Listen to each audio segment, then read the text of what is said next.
Chapter 120. By the time the family heads arrived outside, they had already seen the inconspicuous horse pass by. As they watched the carriage gradually disappear into the distance, they all clasped their hands in farewell and boarded the carriage. Then, they instructed the servants to pay more attention to Guan Xilin's movements in the future. They all thought that since he had already asked to leave the family, they could try to rope him into their family. After all, from today's battle on the stage, they could all see that this person would be extraordinary in the future. Guan Xilin did not care about the chaos in the Guan family, nor did he care about the gazes of others. In the carriage, he sat silently and did not speak. No one knew what he was thinking. Seeing this, Fengjiu asked, "Brother, do you regret it?" "No." He looked at her and shook his head. "I don't regret asking to leave the family." "Then what are you thinking about?" He was silent for a moment before saying, "I have left the Guan family today and asked to leave the family. However, I want to set up my own family. I want to set up my own family in Yunhua City and have a family that is not inferior to theirs." "Sure. That's a good idea." She smiled and nodded in agreement. "Where do you want to buy a house?" "We can buy it immediately." Guan Xilin shook his head. "Xiao Jiu, I don't want to use your money. I want to earn my own money and use my own strength to accomplish this." Hearing this, she wanted to say that there was no need to go through so much trouble. However, seeing that he was looking at her with a serious expression and his eyes flashing with determination, she smiled and said, "All right, then I won't help you. However, where do you plan to place your house? I can help you look at the location." Seeing that she did not insist, Guan Xilin smiled. "Thank you, Xiao Jiu. Even if you didn't say this, I would have looked for you. Your foresight is much better than mine." "Of course." She raised her small face and nodded with a proud expression. Her gaze inadvertently fell on the window that was gently lifted by the wind. She caught a glimpse of a figure and could not help but be startled. "Stop the carriage." The Leng Shuang outside pulled on the reins and stopped the carriage. "What's wrong?" Guan Xilin was surprised to see her stand up after putting on the veil. "Brother, you and Leng Shuang go and buy a few servants. I have something to do, so I'll go back later." After saying that, he lifted the curtain and went downstairs. Guan Xilin was startled, but he quickly followed her out. "Xiao Jiu, let Leng Shuang follow you.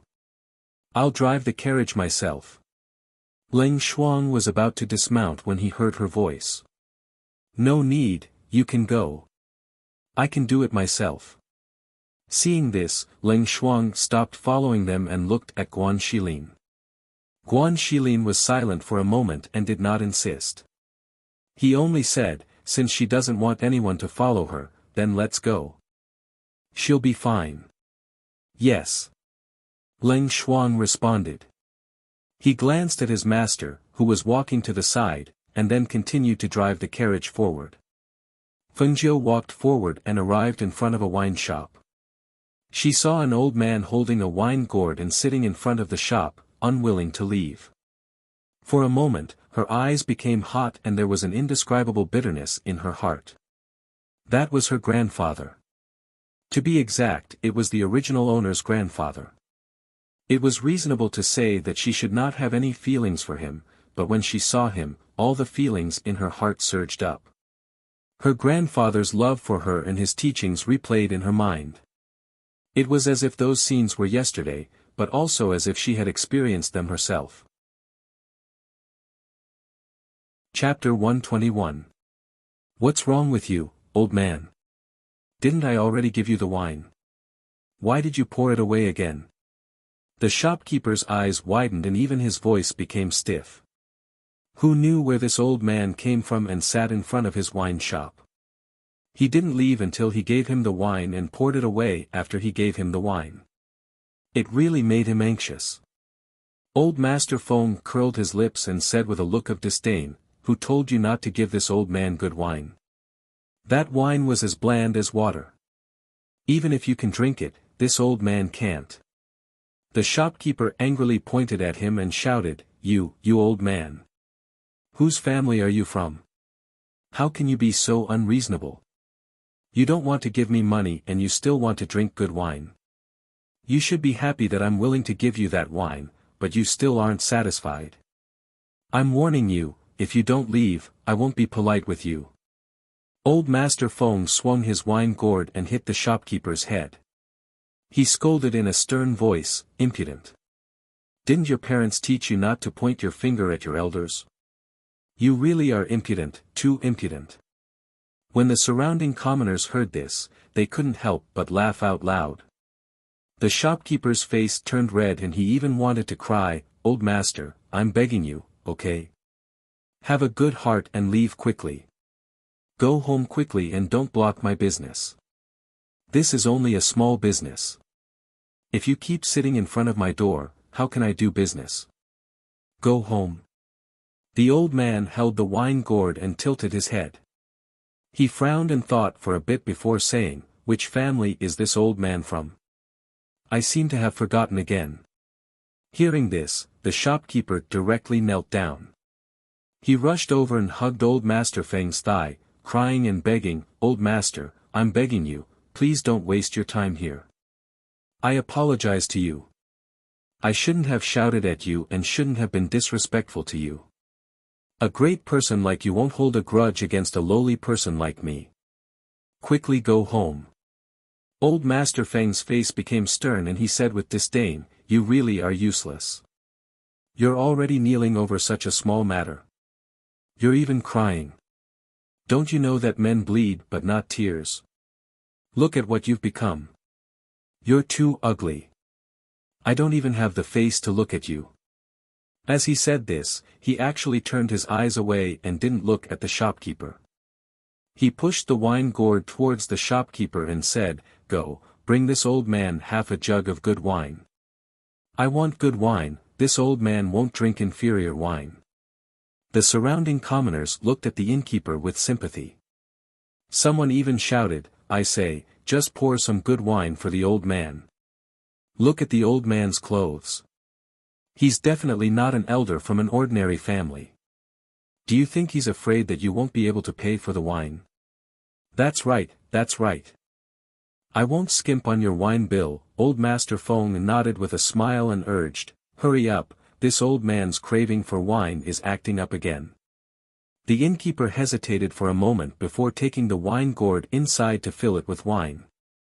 Because he was afraid that the old man would pour the wine away again, this time, it was really top-notch wine. As he filled it, he felt his heart ache, wondering if the old man would be able to fork out the money. And whose family did it belong to? After filling it with good wine, the innkeeper hesitantly handed the wine gourd to him and asked, Old Master, whose family do you belong to? Old Master Feng snatched the wine gourd away and glared at him, Didn't this old man just say it? This old man forgot which family I belong to again. But don't worry, this old man won't skimp on your wine bill. As he spoke, he stood up and unbuttoned his clothes, saying, This old man's clothes are valuable. I'll give them to you as payment for the wine. The innkeeper scowled miserably and said, I don't have any use for your clothes. Chapter 122. When this sudden female voice entered the shopkeeper's ears, he felt as if he had heard the sound of nature. His eyes lit up as he looked towards the direction of the voice. The surrounding people also looked in surprise at the woman slowly walking over. When their eyes fell on her, their eyes lit up and they secretly praised her in their hearts. What an outstanding woman! Although her face was covered by a veil, her clear and elegant temperament made people's eyes light up. They all automatically opened up a path for her to walk forward. Miss, is what you just said true? You know that old master? That's great. I'll have to trouble you to quickly take him away. I've let him delay my business for an entire day. The shopkeeper acted as if he had seen a piece of driftwood that could save his life. Fengjiu threw out a handful of silver, This is the money for the wine. Then she looked at Old Master Feng. When Old Master Feng walked out of Fengjiu's shop, his eyes had been looking at her. When he saw her look over, he couldn't help but grin. With a bit of a mischievous temperament, he curled his lips and asked with a bored expression, "Xiao Feng, how did you find grandfather again?" "Xiao Feng, how did you find grandfather again?" Fengjiu was slightly startled. She stood there in a daze as she looked at him with a bored expression. She saw that his face clearly had a bored expression, but his eyes couldn't hide the joy and happiness of being found. Because of his words, she remembered the hide-and-seek that grandfather and grandson often played when they were young. Every time she found him, he would ask with a bored and puzzled expression, "Xiao Feng, how did you find grandfather again?" Her heart slightly ached and her eyes became slightly hot. A layer of uncontrollable tears filled her eyes and blurred her vision. Because he recognized her at a glance and because he called her Xiao Feng, her heart couldn't help but be moved. Her grandfather had intermittent amnesia. How could he forget where his home was? How could he forget who he was? How could he forget what his son's name was? But he would never forget her. He often said that she was the Feng family's little phoenix and also the treasure in their hands. They loved her, spoiled her, protected her, and gave her the best things just to see her happy. Seeing the tears in her eyes, old Master Feng panicked and hurried forward. "Little Feng, what's wrong with you? Who bullied you? Tell Grandpa, Grandpa will help you beat him up." In order to show that he would help, he even waved his fists. She shook her head and held his hand, leading him out of the crowd and in the direction of the Feng manor. She walked slowly without saying a word. Old Master Feng, who was beside her, also let her hold his hand and followed obediently. He looked at her carefully from time to time, wondering why she was crying. "Little Feng, do you still have money?" he asked carefully. Fengjiu stopped and looked at him, then took out a handful of silver and gave it to him. Old Master Feng happily received it and smiled, "Wait here for Grandpa. Don't run around." Saying this, he ran off. Not long later, he ran back and handed the things in his hands to her as if they were treasures. "Here, Grandpa bought you your favorite sugar lotus seeds. Eat the sugar lotus seeds, so you can't cry anymore." Chapter 123. I'm covering my face. How do you know that I'm your little Feng? She held the bag of sugar lotus seeds in her hand and asked the question in her heart. After all, even Muron Yixian and Su Ruoshui were unable to recognize her at first glance. How did he recognize her? Who knew that her words would receive the old man's disdainful gaze? Grandfather watched you grow up. Could it be that grandfather can't recognize you just because you covered your face? Moreover, grandfather has only been in closed-door cultivation for a few months. How could he not recognize you? Hearing his words, Fengjiu finally recalled that before the incident, the old man had been in closed-door cultivation. Thinking about it, he must have come out looking for wine to drink as soon as he came out. He probably hadn't seen the fake Feng Chinga in the Feng manor yet. Then do you remember which family you belong to? Old Master Feng looked at her and shook his head, sighing, "Little Feng, grandfather has only been in closed-door cultivation for a few months. Why does it feel like you've become stupid? You are my granddaughter. Which family do you belong to?" "Of course, I belong to that family. Is there even a need to ask?" Fengjiu's mouth twitched. Although there was nothing wrong with what he said, why did it sound a bit strange to her? Moreover, it was clear that he did not remember who she was. The two walked the streets for a long time. When they approached the Feng Manor's gates, she stopped walking. "You should go back. Next time you go out, don't leave the Feng guards behind. Otherwise, you'll forget the way back." Old Master Feng heard this and felt it was strange. Looking at the Feng Manor's gates in front of him, he then looked at her who was about to turn and leave. Puzzled, he asked, "Little Feng, you're not going home with grandfather? Where are you going?" As he said this, he followed closely behind her and lectured her, "Say, why didn't you bring someone with you when you went out alone? What if you ran into danger and were taken away? You're the only treasure in our family. If you're kidnapped, where are we going to find you? You're not going back." She looked at him strangely. Her heart was a bit worried. This was great. What should she do with him? Old Master Feng narrowed his eyes with a smile and fawningly said, "Don't you still want to go stroll around? Grandfather will accompany you and can protect you. Also, grandfather has just come out of closed-door cultivation. I don't want to return home so quickly." He patted the wine gourd at his waist and said, "I still haven't finished drinking this wine." Looking at the Feng Manor's main gate in front of her, she then looked at the old man at her side. She silently sighed before taking him away. Inside the Feng Manor when Feng Xiao, who was talking to Murong Yixian, heard the housekeeper's report, he immediately stood up and shouted in a deep voice, "What?" The butler lowered his head slightly, not daring to look him in the eye. Yes, this old servant has sent the guards out to look for him, but there is no news yet," Feng Xiao said with a bit of worry. He looked at Murong Yixian. "Grandfather has disappeared. I need to go look for him. Qinggu has been hiding in her room since she came back. I will have to trouble you to go look for her for me." "Uncle Xiao, do you want me to send someone to help look?" Murong Yixian stood up and asked. "No need. The manor has plenty of people. Also, I estimate that he should be in a wine shop in the city. We can just go look." Chapter 124.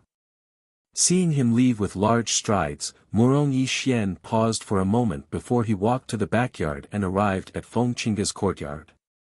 When the two servant girls in the courtyard saw him, they hurriedly bowed and greeted him. "Third Wangye. You may leave." He stood in the middle of the courtyard and gestured for the two servant girls to leave. The two of them looked at each other and agreed. Then, they walked out. Feng Qingge heard Murong Yixian's voice from inside the room, and the more she thought about it, the more aggrieved she felt. "Qingge, I have something to say to you." He stood outside the door and didn't enter.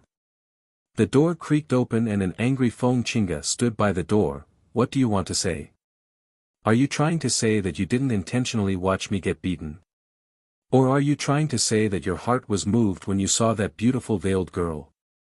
Murong Yixian looked at her with a complicated expression. Hearing her words, he was silent for a moment before he said, "I'm sorry."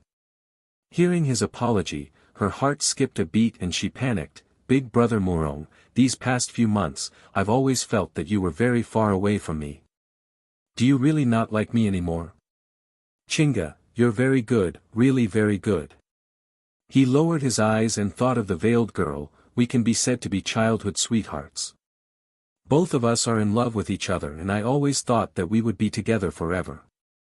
Even a few months ago, I was prepared to ask royal father for an edict to let us get married. Big brother Murong, you. Let me finish." He looked at her and said, "But in the past few months, just as you have felt, I have also felt that the distance between the two of us has been growing. I don't know when that feeling of being together in the past disappeared. I know this is very cruel to you, but I don't want to lie to you." Looking at her who was silently crying, he looked away. "Just now, I was going to tell your father to cancel the engagement between us, but after your grandfather came out of seclusion, I don't know where he went. He brought people to look for him. I'll tell him about this in a few days." She rushed forward and hugged him tightly, crying in panic, "No. I don't want to. Brother Murong, I don't want to break off the engagement. I like you. I've liked you for a very long time, do you know that?" He let her hug him, and his eyes were filled with guilt. "Qingge, don't be like this. Isn't it good if I treat you like a younger sister in the future?" "No. I don't want to be your sister, I don't want to. Big brother Murong, tell me, did I not do well enough? Did I do something wrong? Tell me, I'll change, I'll definitely change." She raised her head and looked at him sadly with tears streaming down her face. She didn't want to believe what she had heard. She truly liked him, truly loved him. For his sake, she had imitated Feng Qingge's every move, imitated her speech, imitated her demeanor. For his sake, she was even willing to live as Feng Qingge for the rest of her life and face him with her face. But now, he actually said that he wanted to break off the engagement. He pulled her hands away from his waist and looked at her guiltily. "Qingge, I didn't do this in a moment of anger. This thought has been in my heart for some time and I only said it today. I hope you can understand that feelings can't be forced. I'm very sorry for hurting you." As soon as his voice fell, he no longer looked at her and turned around to leave in large strides. Chapter 125. After a long time, she wiped the tears from the corners of her eyes and her eyes gradually regained their luster. However, there was also hatred and ruthlessness in her eyes. "Muronishwan, I've done so much for you. How can you turn your back on me just like that? I won't let you get what you want. You're destined to be mine." Unlike the Feng family, on the other side, in Fengzhou's courtyard, the old master Feng who was brought back was looking at the courtyard curiously like a child taking a stroll. He asked doubtfully, "Little Feng, whose courtyard is this? And you, why are you wearing a veil all the time?" Although he was a little forgetful, he wasn't stupid. Along the way, he could faintly see that something was wrong. His granddaughter, especially in this courtyard, was wearing a veil all the time.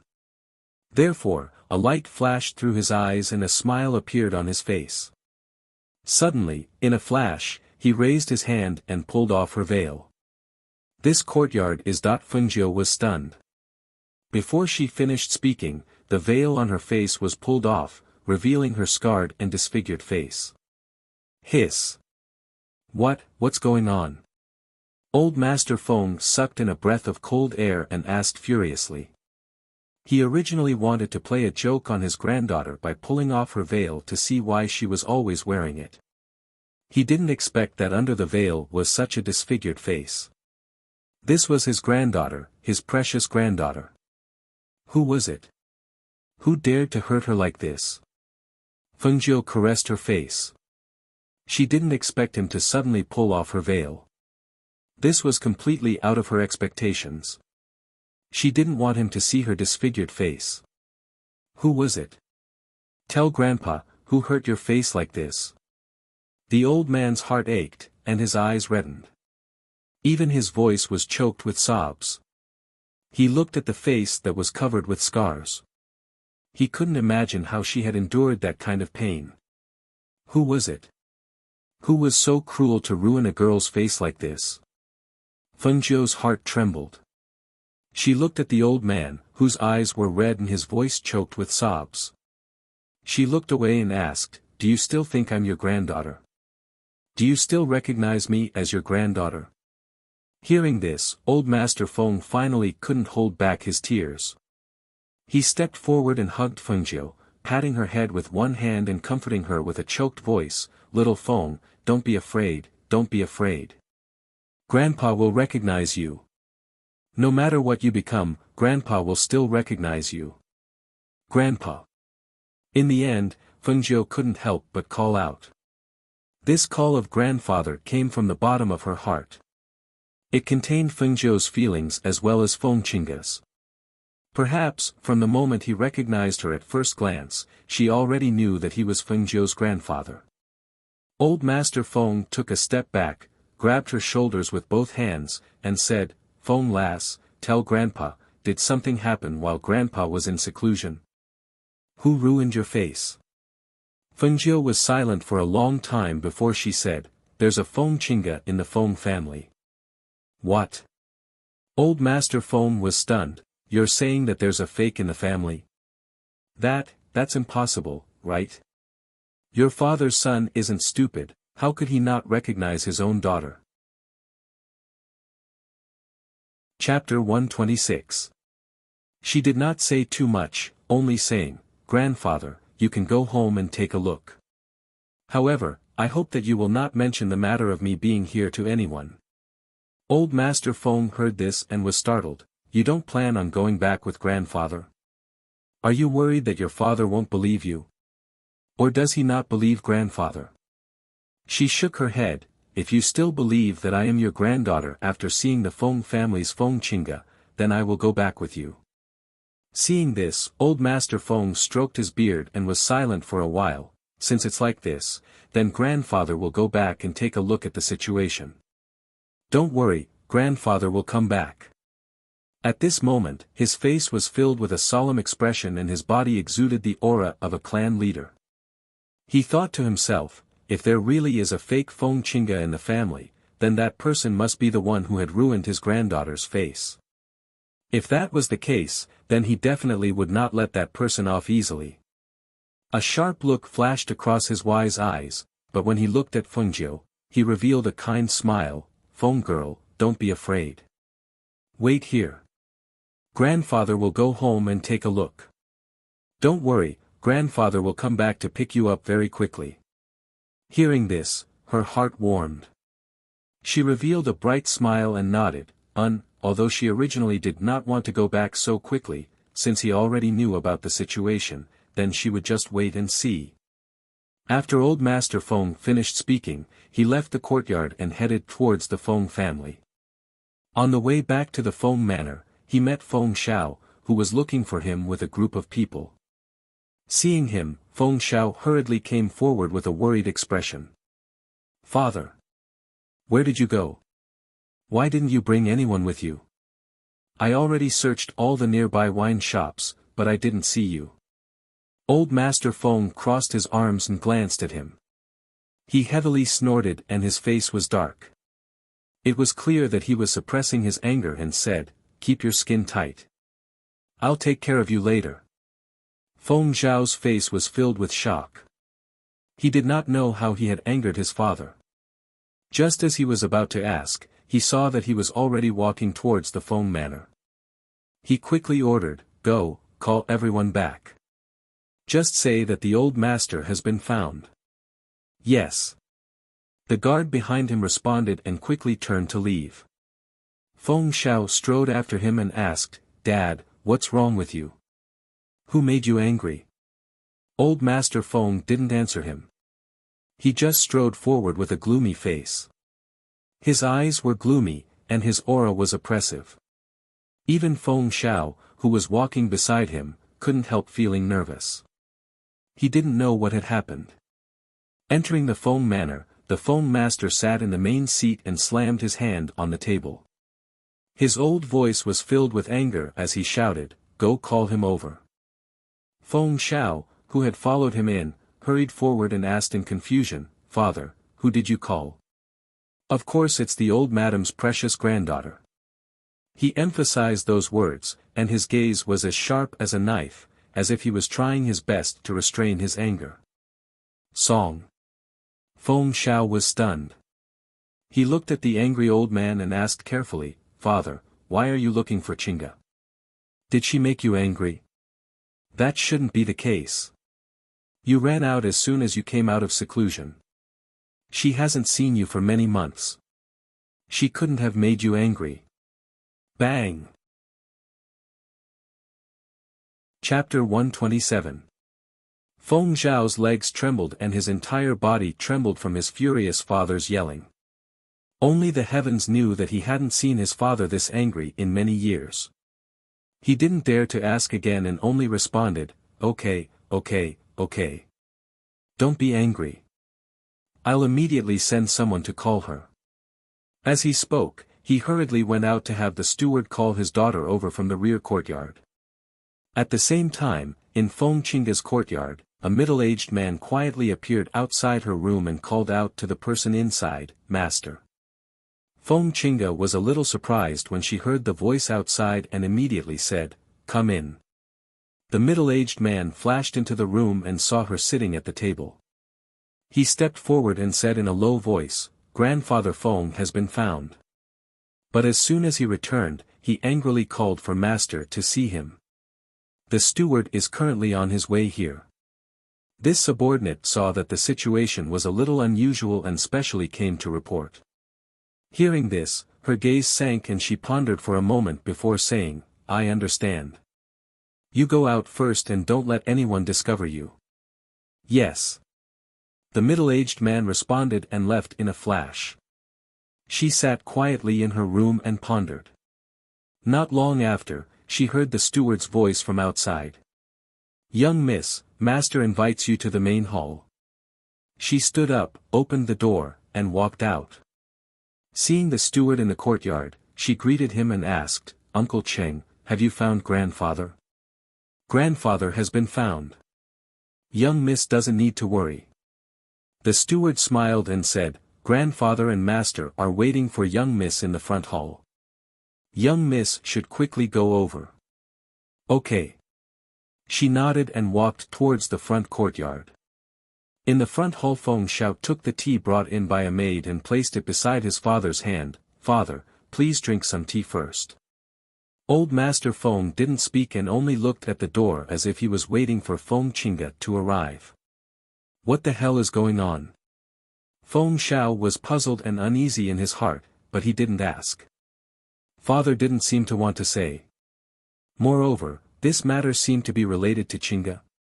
Just as he was feeling apprehensive, the atmosphere in the hall became increasingly gloomy and oppressive. Finally, he heard the steward's voice from outside.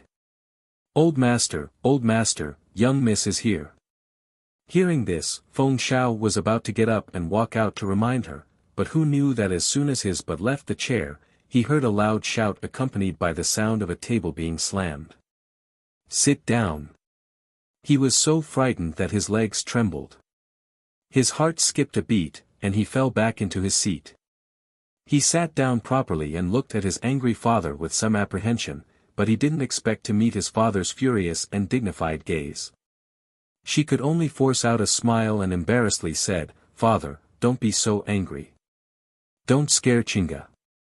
His father's authority was deeply engraved in his bones. As long as his father shouted or gave him a look, he would be able to turn this dignified and mighty general into a coward. Oh, no, he would immediately cower. His mighty and domineering aura was only for outsiders. In front of his family members, he could not display any mighty aura at all. Old Master Feng didn't say anything. Instead, his sharp and wise eyes landed on the figure that walked in from outside. When he saw that familiar face, his eyes narrowed slightly. He really did have two granddaughters. One's face was ruined, while the other's face was as good as new. His old eyes narrowed as he carefully sized them up from head to toe. Chapter 128. Grandfather, Father. She called out, trying her best to ease the suffocating atmosphere in the hall. She walked over to old Master Feng's side and hugged his arm with both hands, revealing a bright smile. Grandfather, Feng girl missed you so much. You've been in seclusion for several months and I haven't seen you for several months. There was no laughter as she expected. On the contrary, old Master Feng narrowed his eyes and stared at her. His sharp eyes seemed to see through her, causing her heart to skip a beat. Grandfather, what's wrong? She couldn't help but loosen her grip on his arm and took a step back, looking at him with an uneasy expression. Feng Xiao saw this and hurriedly stepped forward. Father, Qingge is calling for you. I remember that you have a phoenix birthmark on your forearm. Take off your outer garment and show it to me. Old Master Feng's sharp eyes stared at her and his voice was dignified, not missing the slightest trace of expression on her face. Hearing this, not only did Feng Qingge's eyes widen in astonishment, even Feng Xiao furrowed his brows. Father, what do you mean by this? Why do you suddenly want to see Qingge's birthmark? What are you suspecting? Grandfather, are you suspecting that I'm not your granddaughter? Her eyes were filled with tears of grievance and her face was filled with sadness. Feng Xiao couldn't help but feel distressed when he saw this and hurriedly comforted, Qingge, your grandfather didn't mean that. Don't think too much. However, old Master Feng gave a heavy snort and swept a glance at Feng Xiao before looking at Feng Qingge. He frowned and said in an unyielding tone, show me the phoenix birthmark. Father. Shut up. Old Master Feng sternly shouted and glared at Feng Shao. Immediately, Feng Shao didn't dare to say a word. Feng Qingge gently bit her lips as tears fell from her eyes. "Grandfather, don't be angry. If grandfather wants to see the phoenix birthmark, I'll show it to grandfather." As she spoke, she half unbuckled her belt and pulled down her coat, revealing the red phoenix birthmark on her snow-white arm. "Father, look. Isn't Qingge's Feng birthmark there?" He really couldn't understand the old man. Why did he want to see Qingge's birthmark after going out for a while? Could it be that he suspected that his daughter had been swapped? One had to know that he had seen her walk around every day. Her actions, her expression, and her appearance, how could they be fake? Seeing the phoenix birthmark, Old Master Feng frowned and said, "Come here." "Father." Old Master Feng didn't care about him. Instead, he stared at Feng Qingge. "Come here." This time, his voice was a bit stronger and carried an undeniable majesty. Feng Qingge gently bit her lips and glanced at him. Then, she slowly walked forward and stopped in front of him. She slightly narrowed her eyes. Old Master Feng glanced at her. He dipped his finger in some tea and rubbed it on the red phoenix birthmark. When he looked again, the red phoenix birthmark was still there. It hadn't faded or been wiped away by him. He couldn't help but frown deeper. "Grandfather, can I pull up my coat?" she asked in a slightly choked voice as she looked at Old Master Feng with a hurt expression. Without waiting for Old Master Feng to speak, Feng Shao hurriedly said, "Qingge, quickly pull up your coat. Go back to your room first. I'll talk to your grandfather." "Okay." Tears fell from her eyes as she pulled up her coat and ran out. Chapter 129. Old Master Feng looked at him with a heavy gaze and said, "That's right, I suspect that she isn't my Feng lass."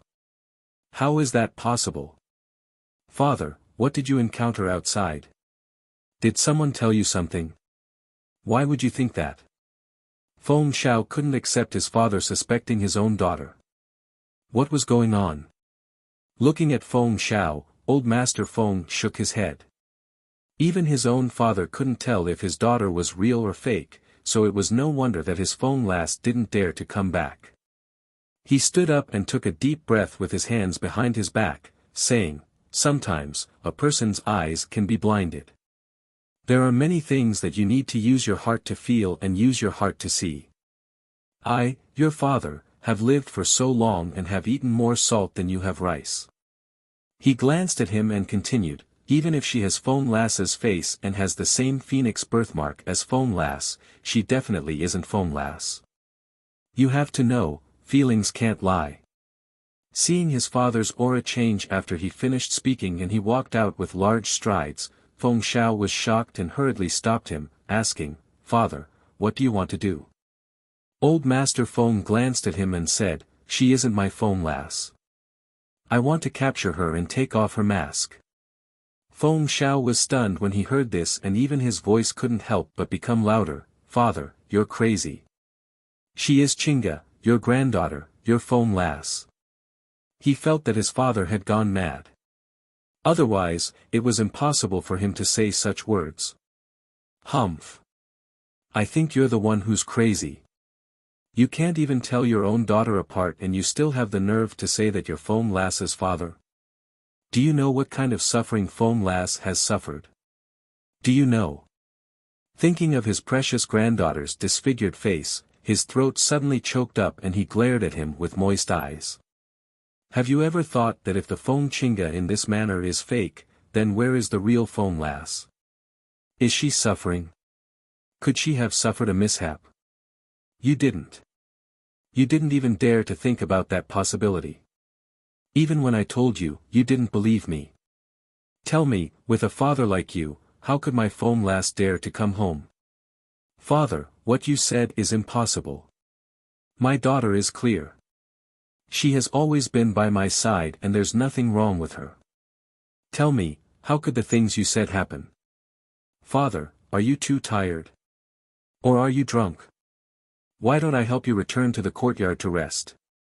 He stepped forward to help him up, but unexpectedly, with a flick of his sleeve, a strong force came over and pushed him back several meters. Bastard! Just you wait. Wait. Once I've taken care of Feng lass, I'll take care of you. Old Master Feng cursed angrily as he leaped towards Feng Qingge's courtyard. Father! Feng Shao was shocked. He cried out in surprise and hurriedly followed. However, his strength was not as strong as Grandfather Feng's, and his speed was far inferior to his. In the blink of an eye, Grandfather Feng's figure disappeared. Seeing this, he shouted, "Father! Don't act recklessly." Because the father and son's movements were very loud, almost everyone in the manor was alarmed. They all poked their heads out and whispered to each other. What's going on? I seem to have heard the old master say that young miss is a fake. How is that possible? It was the old master who was drunk. How could young miss be a fake? Ah! A scream rang out, startling the servants who were in the middle of their discussion. Chapter 130. When Feng Shao arrived at his daughter's courtyard, he was so frightened by the scene that his heart nearly jumped out of his chest. He saw the old master taking out a long sword from somewhere and wielding it with both hands, using his profound energy aura to wildly slash around the courtyard. His daughter, on the other hand, was so frightened that she hid to the side and cried. "Father! What are you doing?" He cried out in alarm and hurriedly rushed forward to snatch the sword from his father's hand so that he wouldn't hurt anyone. But who knew that the old master would also turn around and forcefully push him away? Scram! This old man wants to kill her. Kill her. Feng Zhao's face was completely drained of blood. He once again pounced forward and tightly hugged his father from behind. "Father! Wake up! That's Qingge. She's your granddaughter." "She's not. She's not. She harmed my Feng lass. She harmed my Feng lass. Ah! Let go. I want to kill her."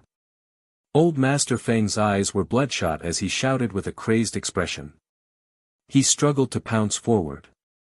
No one saw that Feng Qingge, who was hiding at the side and crying with a face full of panic, looked at Old Master Feng with a trace of viciousness and excitement. That trace of viciousness and excitement flashed by so quickly that no one noticed it. She cried in panic and shouted, "Father, father, save me. Grandfather wants to kill me."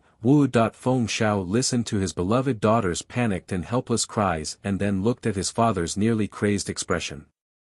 Seeing that he couldn't stop it, he finally had no choice but to give in and fiercely chopped down with his hand, knocking him unconscious. Clang! Old Master Feng's body went limp and the sword in his hand fell to the ground. The entire courtyard finally calmed down because he had fainted. "Steward, go invite Elder Lin over and check on father." Feng Zhao's expression was grave as he supported the old master and ordered the steward outside the courtyard. "Yes, yes." The steward hurriedly responded and chased away the people who were watching the show. Then, he quickly went to invite a doctor from the manor. Only then did Feng Qingge walk over with a face full of fear. "Father, what happened to grandfather? Are you hurt?" He looked at her and saw that her face was full of tears. He comforted her, "Don't be afraid. Father is here. No one can hurt you. You go back to your room first. Father will send your grandfather back to the courtyard." With that, he helped the unconscious old man out. "Father, I'll go and take a look." She followed with small steps and said, "I'm worried about grandfather." "All right." Feng Shao nodded and let her follow. Not long after the old man was placed on the bed, an old man walked in under the guidance of the butler. "Master." The old man bowed to Feng Shao. "Elder Lin, quickly come over and take a look at my father. See if there's anything wrong with him." Feng Shao hurriedly said, gesturing for him to come over. "Yes." Elder Lin replied and glanced at Feng Qingge, who was beside the bed without batting an eyelid. Only then did he walk up to the bedside and check on Elder Feng. After a while, he retracted his hand and asked, "Master, I wonder if there's anything wrong with Elder Feng after he returned?" Feng Zhao's eyes were full of worry. He sighed and said, "After father came out of seclusion, he ran out. I thought he went to the wine shop again, but I didn't expect to run into him on the street. At that time, I saw that his complexion was not good. After he came back, he threw a tantrum and even said that Qingge wasn't his granddaughter. After that, he even went to Qingge's courtyard. When I rushed over, I saw him slashing around with a sword and was so scared that my heart almost jumped out." Chapter 131. Elder Lin nodded and said, "Then that's right. Old Master Lin must have encountered some problems in his cultivation, causing his mind to be a little deranged." "What?" Feng Zhao cried out in alarm. "You're saying that he encountered some problems in his cultivation that caused his mind to be a little deranged? How is that possible? If there's a problem in his cultivation, then it's probably a qi deviation. But I've examined him and all the profound energy in his body is normal.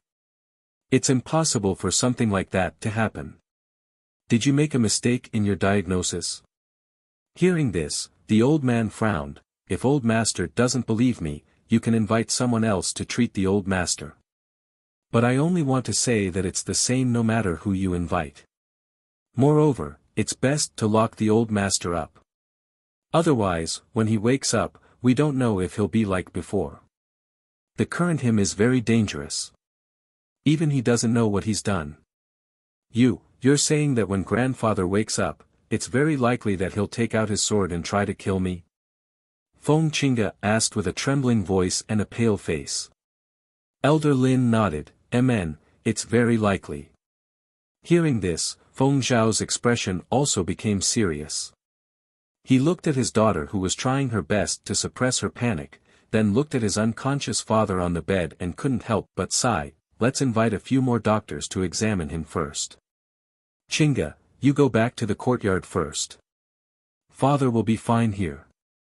Amen. She lowered her eyes and nodded. In her heart, she knew that he wouldn't lock up the old master so easily. After all, he and the old master had a very good father-son relationship. Naturally, he wouldn't conclude that the old master was deranged just because of a doctor's words, much less lock up the old master so easily. However, it didn't matter who he invited. She would make him believe that the old master had gone crazy. On the other side, Feng Zhao sat in the courtyard with one hand supporting her cheek. No one knew what she was thinking. She didn't even notice that Ling Shuang had returned. "Master?" "Amen." She returned to her senses and saw her standing beside her. She asked, "You're back. Did you choose anyone?" "Yes, young master bought 5 people back and was about to invite master to the outer courtyard." She tied the veil around her face and slowly walked to the outer courtyard.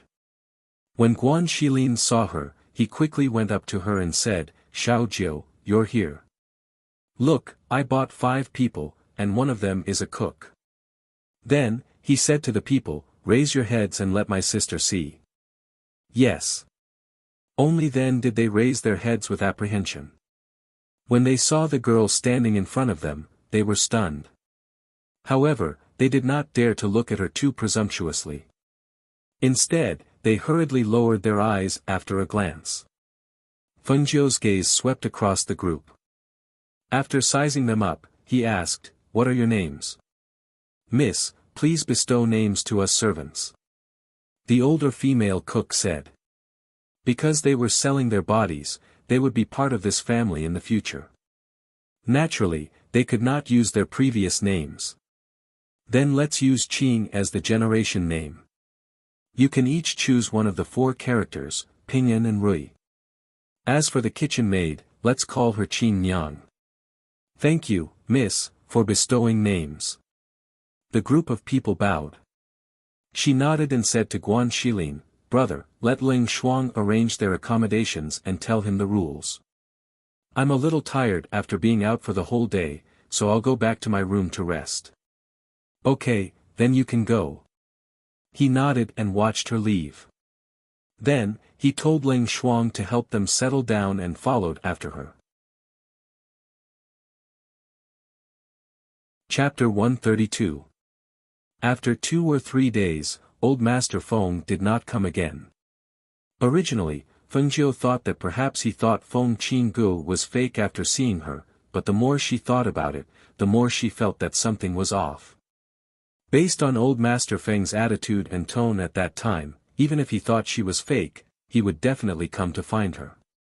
But after waiting for 2 or 3 days, he still did not come. This was strange. Thus, she left the room and ordered Ling Xuan, who was sitting cross-legged in the courtyard, Ling Xuan, go find out if anything has happened in the Feng Manor these past 2 days. Yes. Although Ling Xuan was puzzled, he did not ask any questions and left. She went to the courtyard and sat down, waiting for Ling Xuan to come back with the results. If this matter was not taken care of properly, she would not be able to calm down and cultivate. Originally, she did not plan on returning to the Feng Manor so quickly, but the current situation. Xiao Jiu, Qingyang made some sweet soup. I brought a bowl over for you. Try it, the taste is not bad. Guan Shilin smiled as he walked in with a bowl of sweet soup in his hands. Thank you, brother. She smiled and stood up to receive it. Guan Shilin sat down at the stone table and said, Xiao Jiu, I came here to tell you something. What is it? She asked as she drank the sweet soup. He hesitated for a moment, then said, I want to go to the black market to fight. Hearing this, she frowned, you want to use that to make money? You won't earn much at all. Also, if you meet an opponent stronger than you, you won't even have the chance to admit defeat. I think that, aside from making money, that kind of place can also increase my battle strength. Right now, what I lack the most is actual combat experience. So, I want to accumulate experience first, then participate in the Glorious Sun Country's triennial selection and become one of the top 10.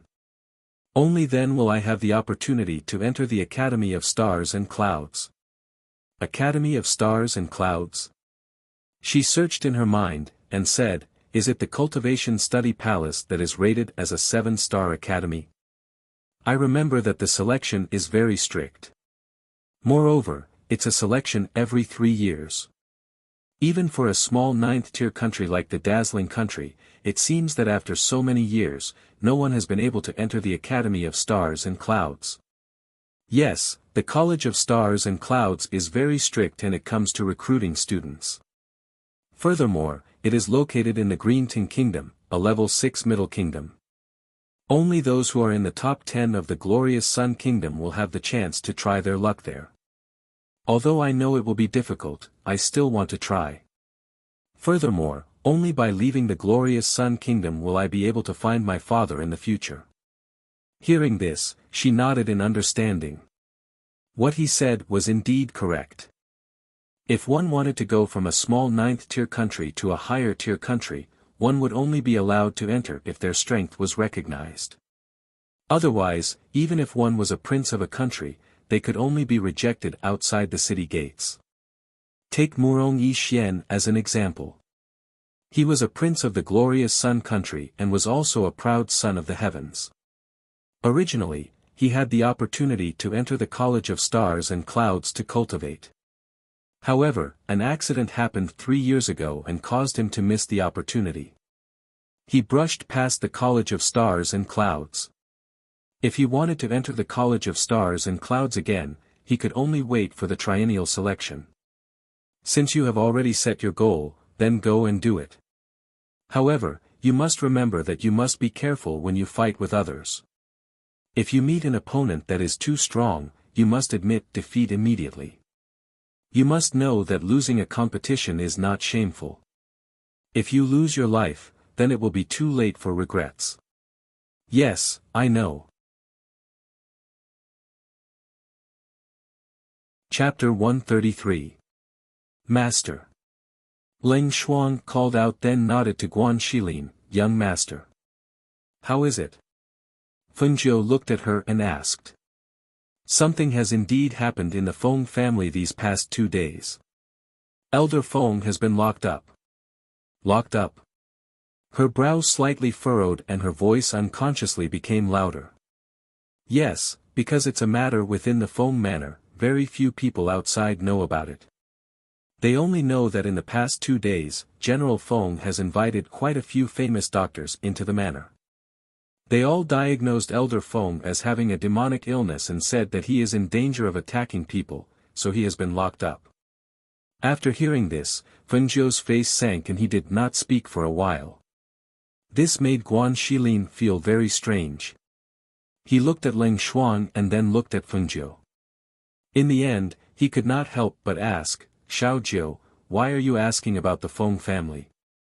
Hearing this, she looked at him and saw that he had a curious expression. Even Leng Shuang looked at her. After pausing for a moment, she said, perhaps I should tell you about this matter. The two's hearts jumped as their gazes fell on her body. They always knew that she had a secret, but she did not say it, so they did not ask. I also have another identity, and that is Feng Zhao's daughter, Feng Qinga. What? Hearing her say this, it was like a sudden clap of thunder that set off waves in their hearts. You are Feng Qinga? Then what about the Feng Qinga we met that day? Who is she? Guan Shilin's eyes widened in astonishment, and his face was filled with shock. But when he thought about it, Xiao Jiu would not lie to him. Thinking back to that day, he felt that Feng Qinga was similar to Xiao Jiu, and hearing her say it now, he felt that it was too inconceivable. Even Leng Shuang, who had always been cold, had an expression of shock. If Master was Feng Qingu, then it would explain why she was so concerned about the Feng family's matters. However, if Master was the Feng manor's young miss, Feng Qingu, then was the fake Feng Qingu the one who ruined Master's appearance? Her name is Su Ruoyan. I picked her up from the roadside when she was just a few years old and she has always been by my side. However, it's hard to fathom a person's heart.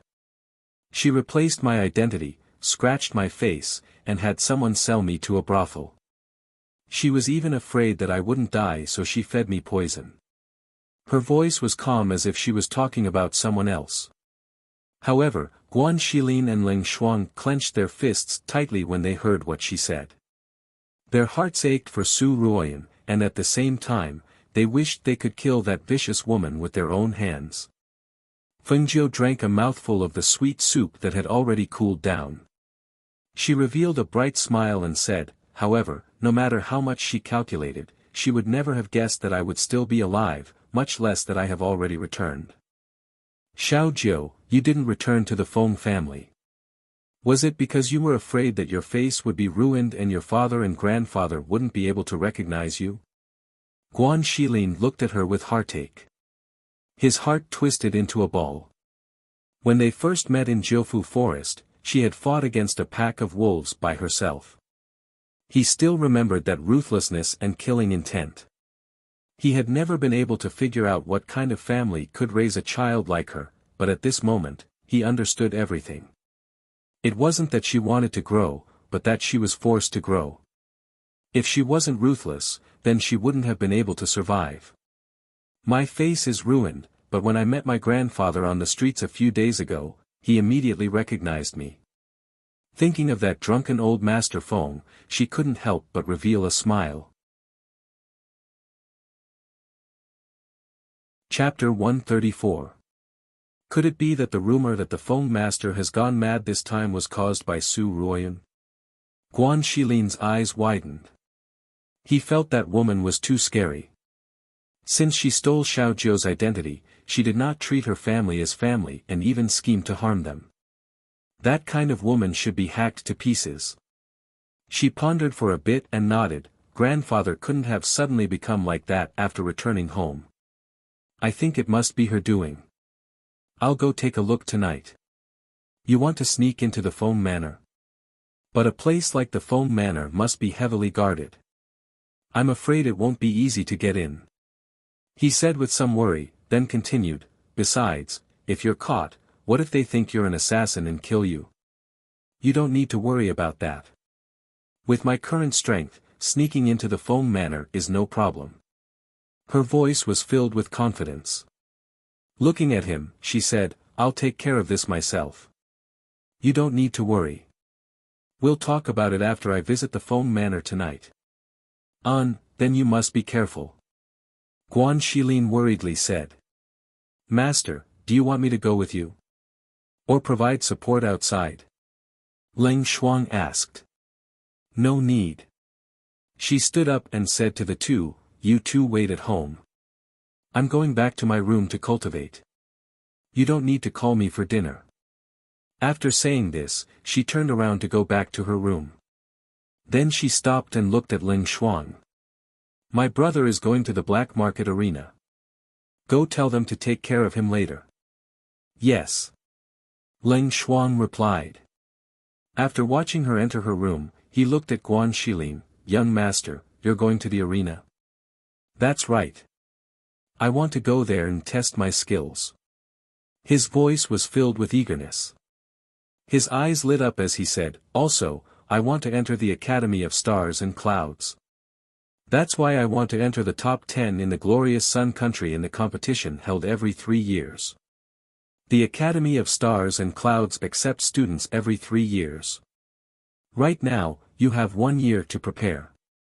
As she said this, she looked at him and said, however, it's very strict. Elites from all over the country are gathered in one place. Are you sure you can enter the Academy of Stars and Clouds in 1 year? I will definitely enter. His voice was filled with determination. His eyebrows were filled with confidence. After returning to her room, Fengjiu entered the space. When night. The Feng. They only saw Feng Xiao, who was sitting on the main seat. After hearing Murong Yixian's intentions, his face turned ashen. He angrily slammed his palm on the table and roared loudly, say that again. Murong Yixian's handsome face was filled with guilt and apology. He stood up and said seriously, Uncle Xiao, I know it's hard for you to accept. But this is something I've decided after careful consideration. I've also told Qin Gu about this. Chapter 135. Lessen the harm to her. Don't you know that you're already harming her by bringing up breaking off the engagement? Feng Xiao glared at him angrily and stood up to criticize, you two can be considered childhood sweethearts and loved each other since you were young. I originally thought that you two would get married this year, but now you actually want to break off the engagement. Tell me, are you worthy of Qin Gu? Fengjiu, who was on the roof, looked at the furious Feng Xiao. This was her father, a father who loved his daughter as much as his own life. However, because of this excessive pampering, he never suspected that his daughter had changed. In his opinion, no matter what his daughter did, it was the best.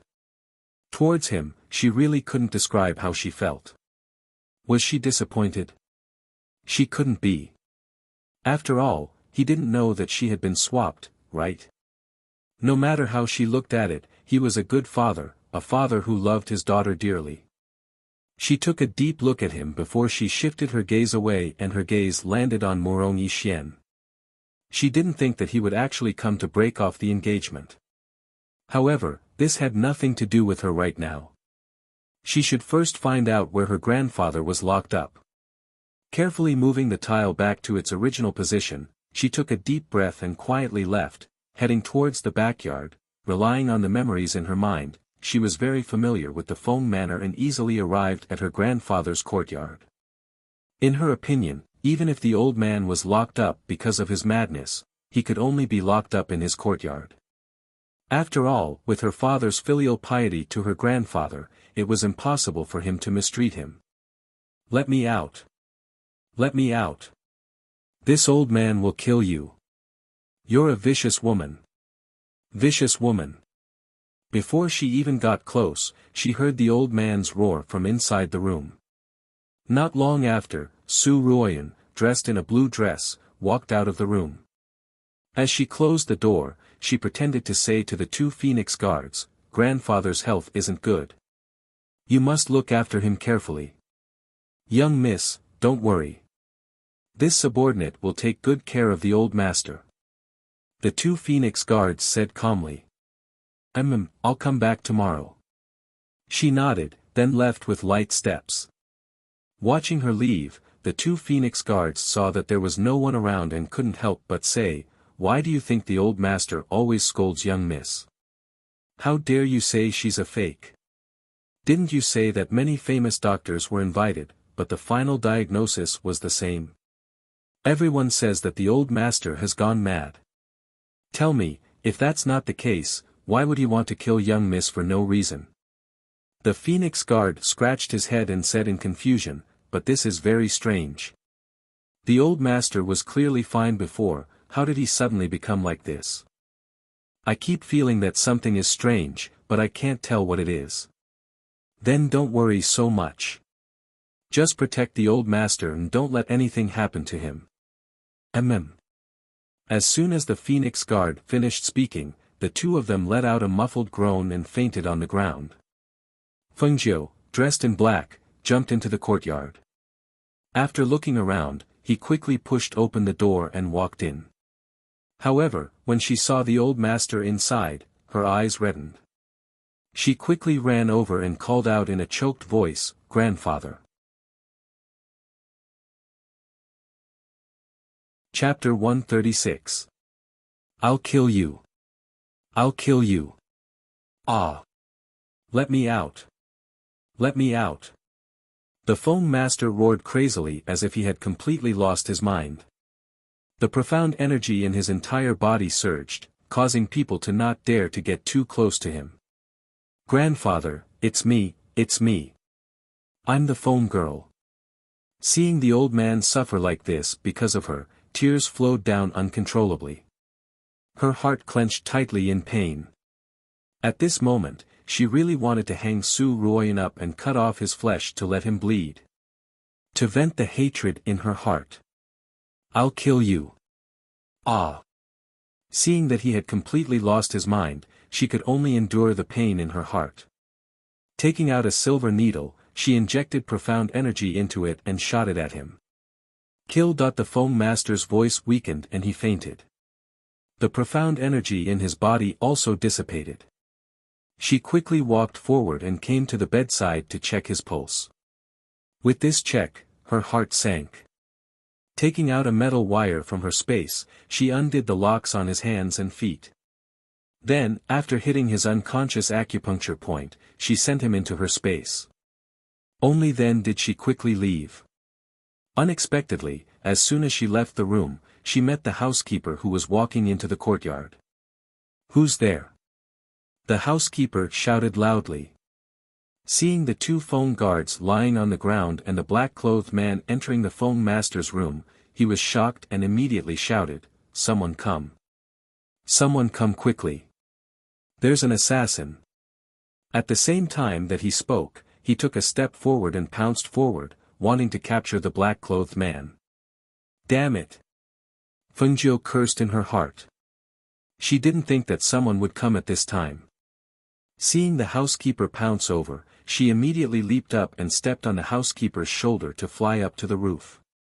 Just as she was about to quickly leave the Feng manor, she didn't think that the housekeeper's shout would alert everyone in the manor, especially Feng Xiao and Murong Yixian in the front hall. "Thief, where are you running to?" A deep voice filled with profound energy came over like a tiger's roar. The powerful profound energy caused the air to tremble slightly. Fengjiu turned her head to look and saw her father raising his chi and flying over. His tiger fist carried a powerful hidden force as it struck out. The force of his fist brought along a wind blade that streaked through the air, making a whooshing sound. She naturally couldn't fight with him. Not to mention whether or not she could beat him, it wouldn't be good if she accidentally hurt him. At that moment, she turned her body and quickly dodged his heavy fist attack. She didn't want to fight him head-on. Instead, she chose to quickly retreat and leaped out of the residence. "Catch that thief!" Feng Xiao shouted. When he saw Murong Yi Xian standing in front of the man in black, he hurriedly turned around and walked into the room. When he didn't see his father's figure in the room, his heart sank. Where's the old master? The housekeeper hurriedly followed, but when he saw that there was no one in the room, he couldn't help but be startled. He hurriedly said, "Just now when this old servant entered the courtyard, I only saw the man in black come out of the old master's room, but I didn't see the old master. Search! Find them for me right now." He shouted loudly and looked at the two people fighting on the roof. "You must catch that thief." It wasn't good for her to fight with her father, but she wouldn't be polite with Murong Yi Xian. Moreover, she had long wanted to compete with Murong Yi Xian, who was known as the #1 genius of Glorious Sun Country. Thus, every move she made was ruthless and filled with killing intent. Xiao! Bang bang! Seeing that the man in black's skills were not inferior to Murong Yi Xian's, Feng Xiao was secretly shocked. Chapter 137. His heart was filled with doubt. While he was deep in thought, he was interrupted by a voice. "Father, what happened?" Feng Qinggu quickly arrived at his side. Seeing the two figures fighting on the roof, she couldn't help but widen her eyes. "An assassin actually came into our home? What did he come here for? Where's grandfather? Is grandfather all right?" "Your grandfather is gone." Feng Xiao's brows slightly furrowed. Her eyes were filled with worry that could not be hidden. Father's body was like that, yet now he was gone. Who took him away? What was that person's goal? What? Grandfather is gone. She was shocked and her heart was filled with doubt. How could the old man be gone?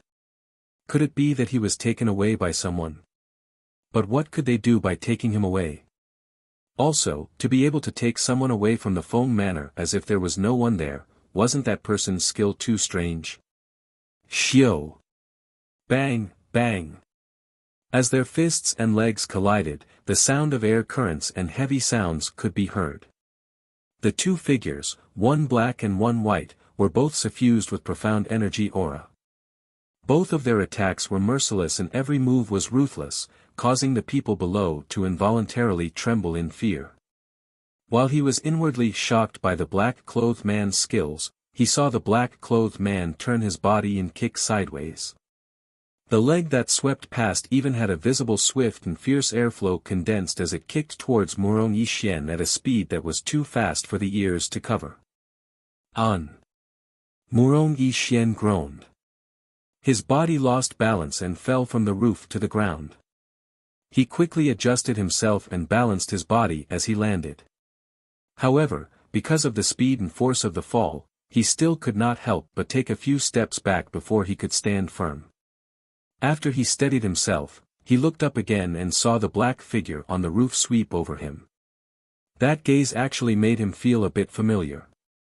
For a moment, he was stunned and absent-minded. Quickly chase after him. Feng Xiao saw the black-clothed figure quickly leave. That black-clothed figure quickly disappeared into the night. She immediately ordered the guards to chase after him. With the speed of the Feng Manor's guards, how could they catch up to Fengjiu? Ever since she left the Feng Manor, she did not stop and quickly left the people behind her far behind. Only when she returned to the vicinity of the courtyard did she bring out the old man from her space. Supporting him, she leapt into the manor and into the inner courtyard. "Xiao Jiu, what do you think?" Guan Xilin and Ling Shuang were waiting for her in the courtyard. As soon as they saw her return, they hurried to welcome her. "He's all right," she handed him over to him and said, "Help him into the room first. Ling Shuang, you keep watch in the courtyard."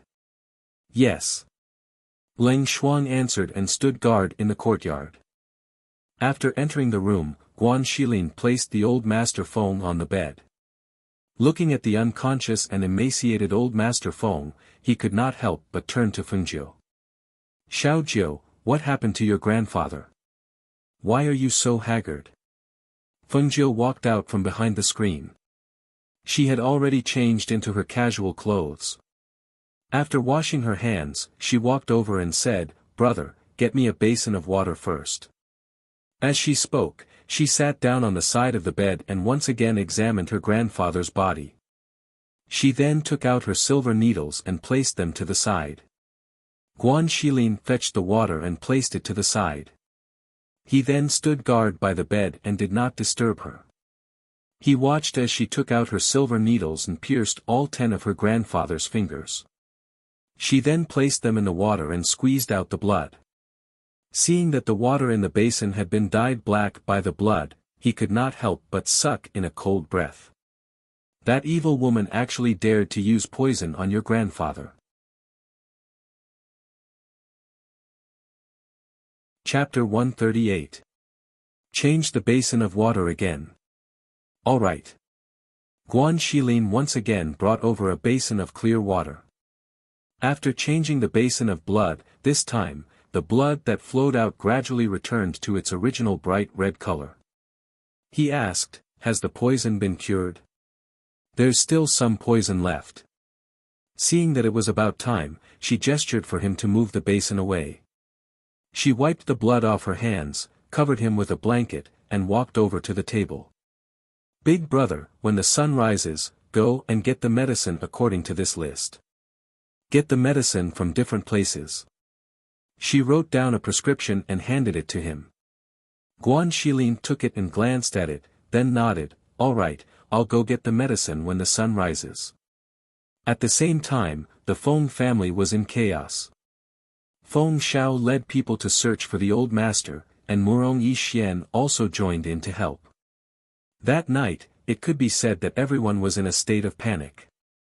Because of their large movements, quite a few people knew that the old master of the Feng manor had been kidnapped. It was just that everyone found it strange. Saying that Feng Qinggu had been kidnapped was still acceptable. After all, she was the Feng manor's beloved daughter, and she was an absolute beauty. But instead of kidnapping an absolute beauty, they kidnapped an old man.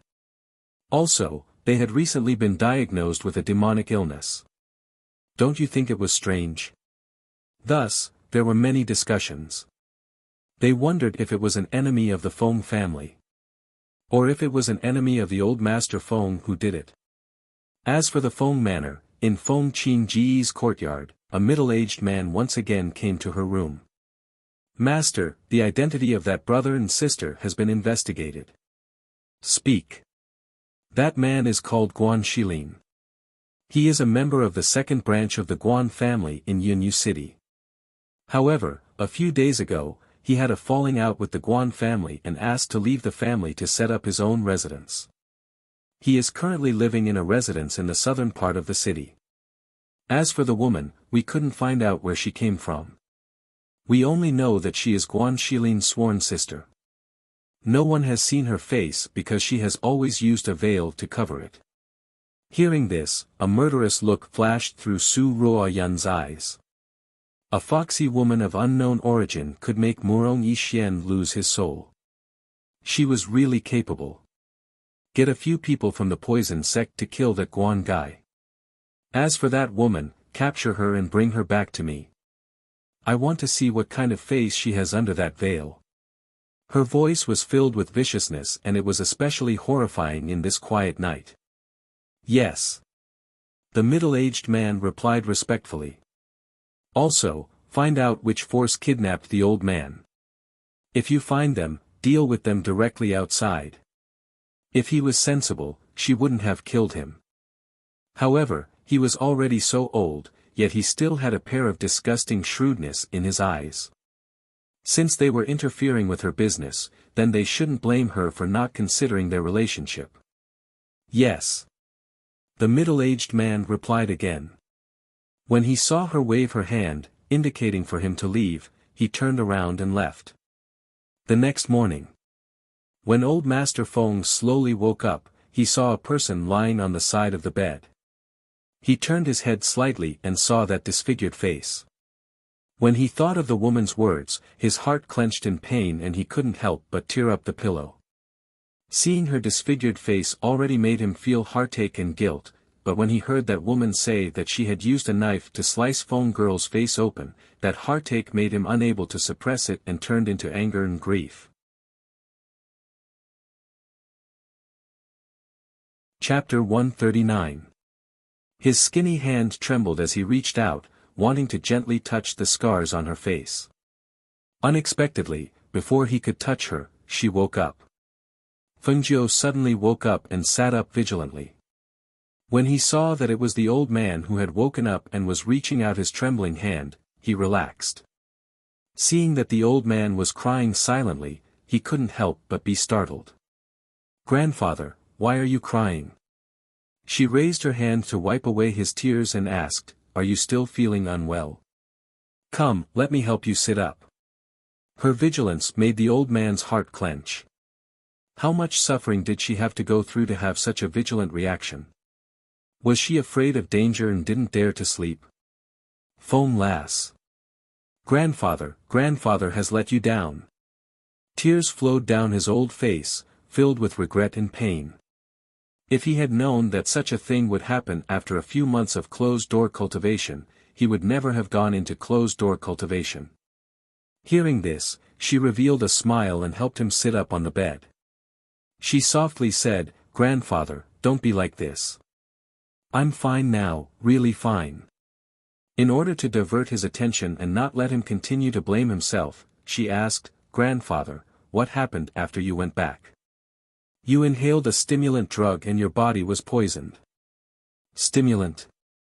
The old man wiped away his tears and thought for a moment. His voice was filled with resentment as he said, "It was that woman. At that time, I went to the courtyard to catch her, but she sprinkled some powder on me when I wasn't paying attention. I accidentally inhaled it and she said that." At this point, his voice paused and he hesitated for a moment. "She said that my face was cut by her." Grandfather was angered by her torture. That was probably the only thing she could think of. Otherwise, the old man wouldn't have fallen into her trap so easily. Old Master Feng nodded, "That's right. I was very angry when I heard it. I only felt a fire rush to my head and I lost control of my rationality." As he spoke, he seemed to have thought of something and asked in surprise, "That's right, how did I get here? Wasn't I locked up?" Although he lost control of his rationality at that time, his consciousness was still somewhat clear. However, he didn't know how he got here. Hearing this, she smiled and her bright eyes flashed with a sly look, "Of course it was me who brought grandfather out." But seeing that he still wanted to ask, she interrupted him and said with a smile, "All right grandfather, since we're already out, you don't have to think too much. You still have some poison left in your body, so you should recuperate first. I'll go get a bowl of porridge for grandfather to eat." Old Master Foam was slightly startled when he saw her turn around and walk out. Bring him out of the Foam Manor? That was impossible, right?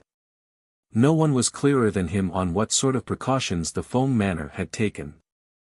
The Leng Shuang in the courtyard saw her coming out and went to greet her, "Master. Leng Shuang, go to the kitchen and see if Qingyang has finished cooking the porridge. Bring some over." "Yes." She answered and went to the kitchen. After Leng Shuang left, Guan Shilin walked in and said, "Xiaojiu, I've bought the medicine and told Qingyang to boil it." "That's right, when I went out to buy the medicine this morning, I saw the Foam Manor's people looking all over for someone. Do you think they'll find us here?" "Don't worry. Even if they find us here, it'll be fine. Just pay more attention to their movements during this period of time." Chapter 140. He's awake. Foam Shilin turned around and said, "He's been feeling guilty and blaming himself for not protecting me." She sighed softly and said, "Let's go. Let's go in and see him. I'll introduce you to him." "Okay." Guan Shilin nodded and followed her into the room. When they entered the room, they saw him leaning against the bed, thinking about something. Seeing this, Fengjiu called out, "Grandfather." The old man came back to his senses and looked at the two people who walked in. His gaze naturally fell on Guan Shilin and he secretly sized him up. Little Feng, he is. Junior Guan Shilin greets grandfather Feng. Guan Shilin stepped forward and bowed, revealing a bright and masculine smile. Grandfather, he's my elder brother with a different surname. I usually call him Big Brother. Feng Shilin stepped forward and took his hand. He's helped me a lot. He's a good person. The old man nodded and said to Guan Shilin, Little brother, thank you for taking care of my little Feng. Grandfather Feng, you're too kind. Guan Shilin was a little embarrassed. When had he ever helped Xiaojiu? It was Xiaojiu who helped him take care of him more often. Master. Leng Shuang called out from outside. Come in. Feng Jiu called out from inside the room. The old man looked in the direction of the voice and saw a woman in black walking in with something in her hands. He secretly sized her up. Before he had time to think carefully, he heard little Feng speak. Grandfather, she's Leng Shuang. She's my attendant. The old man's heart skipped a beat. Attendant? The aura of this woman in black was very stable. She was not very old, but her cultivation was outstanding among her peers. Guan Shilin was also outstanding. How did little Feng know these two people? Although he had doubts in his heart, he did not immediately ask. Instead, he observed them. Feng Jiu stepped forward with a bowl of porridge and said, Grandfather, your body is weak because of the poison. You can't eat anything too good, so I asked someone to cook some porridge. Have some. Okay. Old Master Feng nodded and took the bowl. Grandpa, you can do it yourself. Seeing this, Guan Shilin said, Xiaojiu, we'll go out first. I'll go to the kitchen to see if Qingyang has finished brewing the medicine for Grandpa Feng. After saying this, he walked out with Leng Shuang and closed the door. After they left, Old Master Feng asked, Little Feng, how did you know them? It's a long story. I'll just pick the main points and tell it to Grandpa. She smiled. While watching him eat the porridge, she told him about how she met them. However, she reversed the story of how she fought the wolves alone to save Guan Shilin. After she finished, she saw him nod and say that she must thank him properly when he recovered. She smiled and said that he did not need to thank her because they were family. In the end, she told him to take the medicine and sleep for a while. However, because of the poison in his body and the stimulant in his blood, he was a little restless after he fell asleep. She had to use a silver needle to prick his sleeping acupoint so that he could sleep well. In the evening, Guan Shilin came to the courtyard. Xiaojiu, is your grandfather awake? He fell asleep after drinking the medicine. What's wrong? She looked at Guan Shilin, who had a serious expression on his face, and was a little confused. Someone is watching us. He frowned slightly. But we don't know who it is. What do you mean? Chapter 141. Guan Shilin said in a low voice, someone is keeping watch outside the mansion. When I went out, I found someone watching us in the dark. Hearing this, she paused for a moment, then said, you and Leng Shuang just do what you usually do. Go out when you need to. Also, tell Qingyang and the maids in the front yard to go back to their rooms when it gets dark. Don't come out if they hear anything. Okay, I'll go and tell them now. You have to be careful here too, he said worriedly. I know. She smiled and nodded. She wanted to know who was watching them this time. After all, ever since the Su mansion was destroyed, the various powers in Yunhua City had been well behaved and didn't dare to cause trouble. Although she didn't know who it was, she believed that she would find out soon enough. At night, the mansion was quiet. The maids in the front yard had already locked their doors and windows and gone to sleep. In the backyard, after Fengjiu sealed her grandfather's sleeping acupoint, he went to sit in the middle of the yard and played chess with Guan Shilin. Leng Shuang stayed in his room and didn't come out. Perhaps they felt that the people in the house were nothing to be afraid of, so after the 8 black figures quietly sneaked in, they rushed straight to the master's courtyard in the backyard. As soon as they entered the backyard, they jumped over the wall and saw 2 people sitting in the courtyard playing chess. "Kill the man and bring the woman back," the leader of the men in black ordered in a low voice. As soon as he finished, several figures flashed out from the dark and attacked the 2 people in the yard with swords in their hands. After hearing the men in black, Guan Shilin and Fengjiu looked at each other. Under the veil, Fengjiu whispered something and then stood up in panic. "Ah! Brother!" she shouted and hid behind Guan Shilin. "Sister, don't be afraid. I'll protect you." "Ha!" Guan Shilin shouted and punched the 2 men in black with all his strength. With 2 loud bangs and the sound of bones breaking, the 2 men in black flew out and crashed into the corner of the wall. They didn't even have time to scream before they died.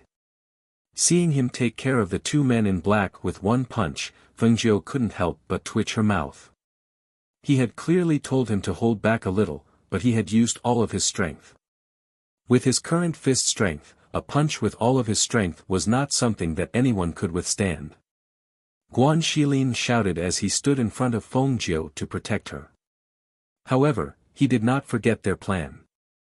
When he saw one of the black-clothed men coming at them with a sword, he pushed Fengjiu aside and jumped behind the 2 men. Then, he punched them twice. This time, the necks of the 2 black-clothed men were shattered by his punches. "Ah!"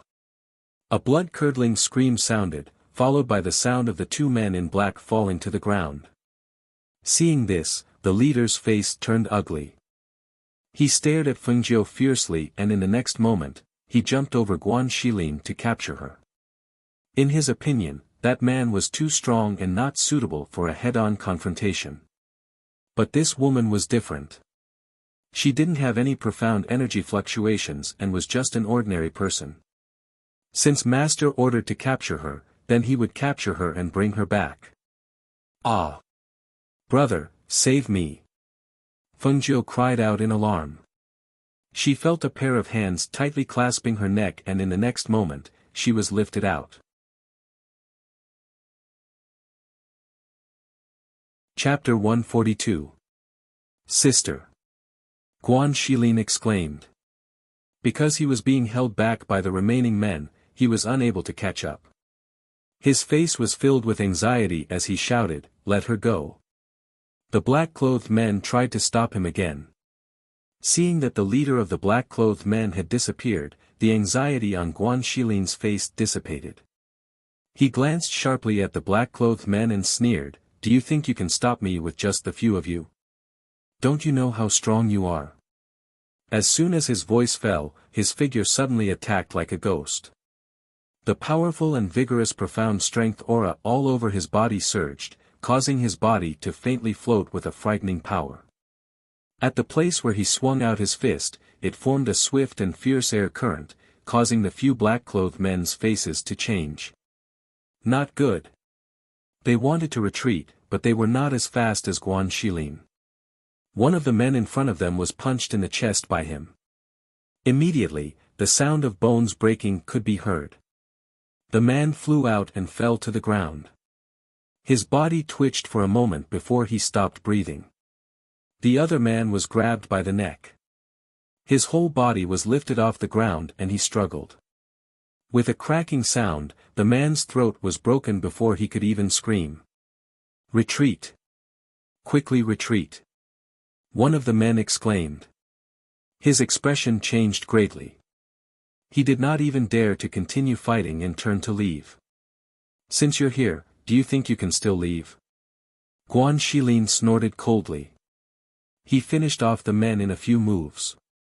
Looking at the bodies in the courtyard, he turned to Leng Shuang, who was guarding the old master in the room, and said, "Leng Shuang, I'll leave this to you. I'll follow them and have a look." "Okay."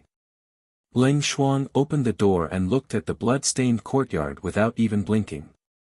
As for the other side, the person in the lead brought Fengjiu to a house. As soon as he entered the house, 7 or 8 black-clothed figures walked out to greet him. One of them couldn't help but be surprised when he saw only Fengjiu had returned. "Why are you the only one left? Where are the others? That Guan Shilin is stronger than I thought. The others were probably killed by him. Fortunately, I caught this woman." The man in black who was holding Fengjiu pushed her forward and watched as she staggered and fell to the ground. "You, who are you? Why did you catch me?" Her voice trembled as she looked at the people around her with fear and panic. "We lost a few brothers to catch this woman. I really don't know what's so special about her." One of the men in black stared at Fengjiu on the ground. Another man in black revealed a strange smile and said, "Tear off her veil and see her true appearance." "No one has seen her true appearance until now. I really want to know just how beautiful she is." Just as he was about to make a move, a middle-aged man walked out. Upon seeing him, the black-clothed men in the courtyard immediately turned respectful. "Greetings, Left Protector." Fengjiu raised her eyes and looked at the man in panic. When she saw the middle-aged man, she quickly lowered her head. Her half-closed eyes flashed with a cold murderous aura, and the corners of her mouth under the veil curled up slightly. An old acquaintance. Although Su Ruoyan was the one who disfigured her face, this middle-aged man had helped her a lot. She did not expect to meet him today. It was really a case of searching high and low for something, only to find it without any effort. Chapter 143. Yes. The man in black responded. He had long wanted to remove her veil to see her true face, and now, he finally had the chance. Seeing the man in black striding over, Fengjiu's hand pressed on her calf without leaving a trace. She looked towards the middle-aged man and stared at him with her eyes slightly curved, as if she was smiling. Seeing this, the middle-aged man's brows furrowed even deeper, feeling that this woman was very strange. Just as he was about to warn them, he saw the woman who had fallen to the ground suddenly leap up. A dagger with a cold glint twirled in her hand, and in the next moment, the sharp blade was suffused with a cold murderous aura as it attacked the man in black in front of her. "Be careful." A stern shout rang out and the surrounding men in black instantly reacted, only to see the man in black who was bending over to pull off the woman's veil stiffen and fall down with a muffled groan. Bang! You! The man in black who had abducted her earlier widened his eyes in astonishment as he stared in disbelief at the woman whose aura had changed abruptly. The previous frailty had been replaced by fierceness. Originally, she did not have a trace of profound energy aura, but at this moment, she was just standing there and her body was surging with a strong profound energy that was visible to the naked eye. That profound energy aura was even more intense than any one of them. Those eyes which were originally filled with panic and fear were now slightly narrowed as a demonic and ostentatious aura flickered in her eyes. If he had not seen it with his own eyes, he would not even dare to believe that the woman in front of him was the same person as the frail-looking woman from earlier. Fengjiu stood there, fiddling with an exquisite and sharp dagger in her hand. Her half-narrowed gaze swept past the men in black and finally landed on the middle-aged man. "I didn't expect to meet an old acquaintance, what a surprise." Hearing this, the middle-aged man's voice deepened as a glint flashed across his eyes. "Old acquaintance?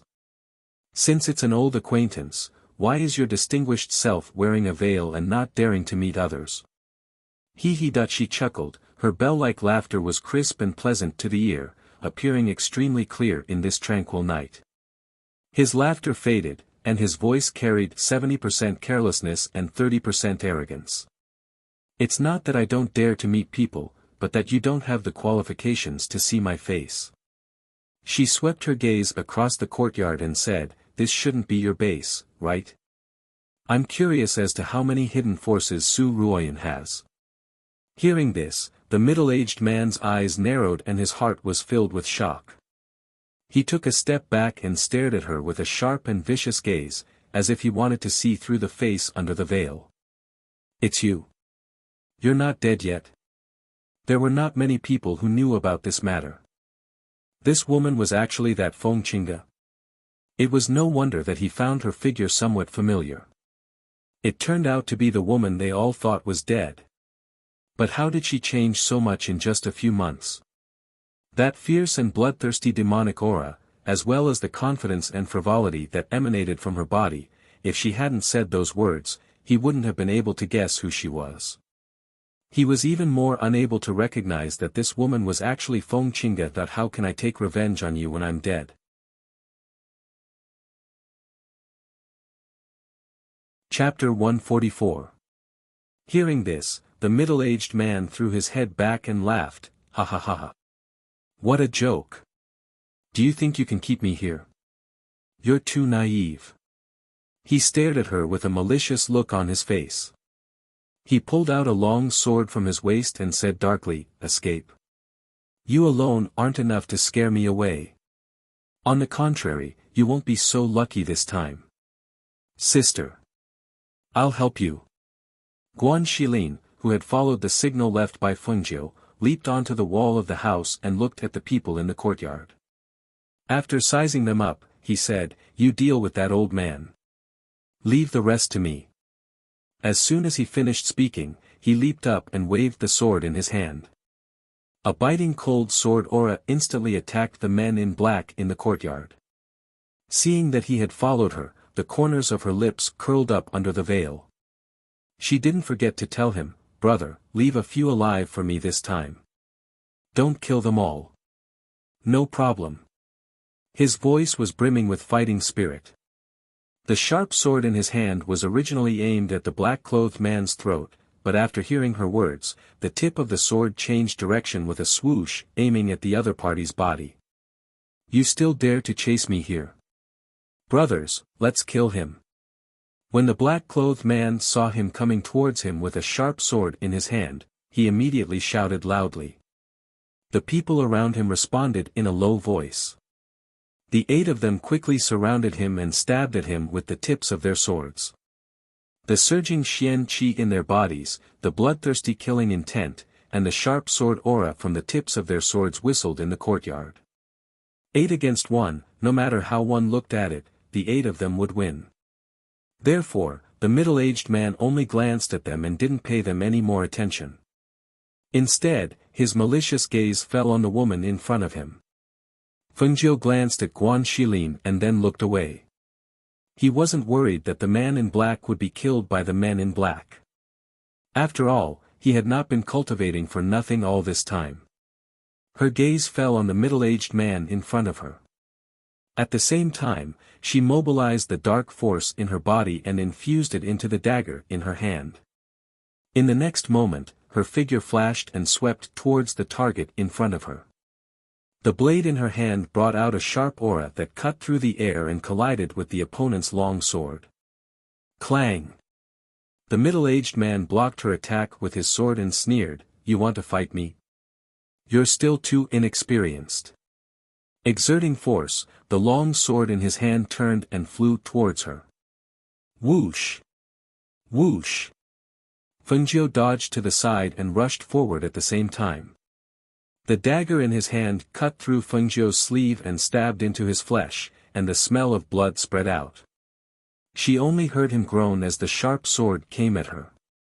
She immediately used the sharp sword to block it and lifted her leg to kick. Under his astonished and aghast gaze, the leg that contained the hidden strength of the profound energy landed on his chest, and he was suddenly sent flying. Yes. He let out a muffled groan as he fell back. He felt the blood vessels in his chest churning, and a mouthful of blood rushed up to his throat. Pfft! He steadied himself and looked up. His eyes were filled with disbelief and shock as he looked at the woman in front of him who had attacked so viciously. He asked with some uncertainty, Are you really Feng Qinga? If it was Feng Qinga, how could she have such skills in just a few short months? If it wasn't Feng Qinga, then why was her figure so similar? Could it be that she had a fortuitous encounter in the past few months? Thinking of this, his eyes flashed. A fortuitous encounter.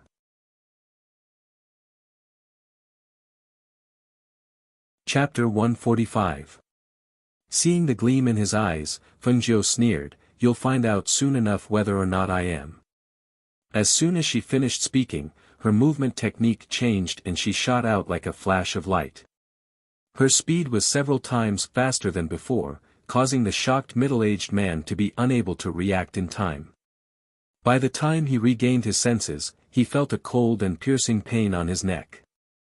"How was it? I told you that you wouldn't be able to escape, right?" A gentle and cold voice rang out from behind him. His entire body stiffened and his eyes widened in shock. His face was filled with disbelief. How could this be? He was a peak martial master, how could she have subdued him in an instant? However, the pain from his neck and the smell of blood made him unable to believe it. He had really been defeated. He had been defeated by a woman whom he had never paid any attention to. Furthermore, this woman was Feng Qingge. TSK, I thought that you would commit suicide after being caught. I didn't think that you would cherish your life more than I imagined. Hearing her mocking voice, the middle-aged man stiffened and closed his eyes. What do you want? That's right, he didn't want to die. How could a peak martial master like him commit suicide? Even though he knew that he wouldn't have a good ending if he were to fall into her hands, he couldn't bring himself to commit suicide. Several blood-curdling screams came from the other side. He opened his eyes and saw that the men in black had all been knocked unconscious on the ground. Their mouths were slightly open and they were unable to close them. It was obvious that their chins had been broken by that man. Seeing this, his gaze darkened and his heart sank to the bottom. They had underestimated their opponents too much. They had thought that they would be able to easily take care of these two people, but instead, they had all been defeated. How could they possibly inform their master of the current situation? I told you that your fists aren't as strong as mine, but you didn't believe me. Guan Shilin raised his leg and kicked the men on the ground before walking towards Fengjiu. He grinned, "Xiaojiu, I've knocked these men out with a chin's break." Fengjiu glanced at the men and said, "Cripple their cultivation." "All right." Without another word, he turned around and crippled those people's cultivation. In an instant, the people who had fainted regained consciousness due to the intense pain when their cultivation disappeared. However, their jaws were pressed so hard that they couldn't make a sound. They could only twitch weakly. Seeing their cultivations crippled in the blink of an eye, the middle-aged man's face finally turned pale, and a trace of panic appeared in his eyes. How could he be willing to let his decades of cultivation be crippled? "Tell me what I want to know, or I can give you a quick death." Hearing the voice behind him, the middle-aged man narrowed his eyes and gritted his teeth. "If you want to kill me, then kill me. You won't get any information from me." "Really?" The corner of Fengjiu's lips curled up slightly. Suddenly, he kicked him hard, causing him to bend his knees and kneel down. He used his profound energy to seal his cultivation with one hand, and at the same time, forced a pill into his mouth. "Humph. Why feed me poison? If you want to kill me, then kill me. I won't beg for mercy." The middle-aged man snorted coldly. He didn't need to think to know that the pill that dissolved in his mouth was poison. He didn't have the courage to commit suicide. Even if he was unwilling to die in her hands, he wouldn't feel the slightest bit of fear. After sealing his cultivation, she walked out from behind him and played with the dagger in her hand. The smile in her eyes was somewhat strange.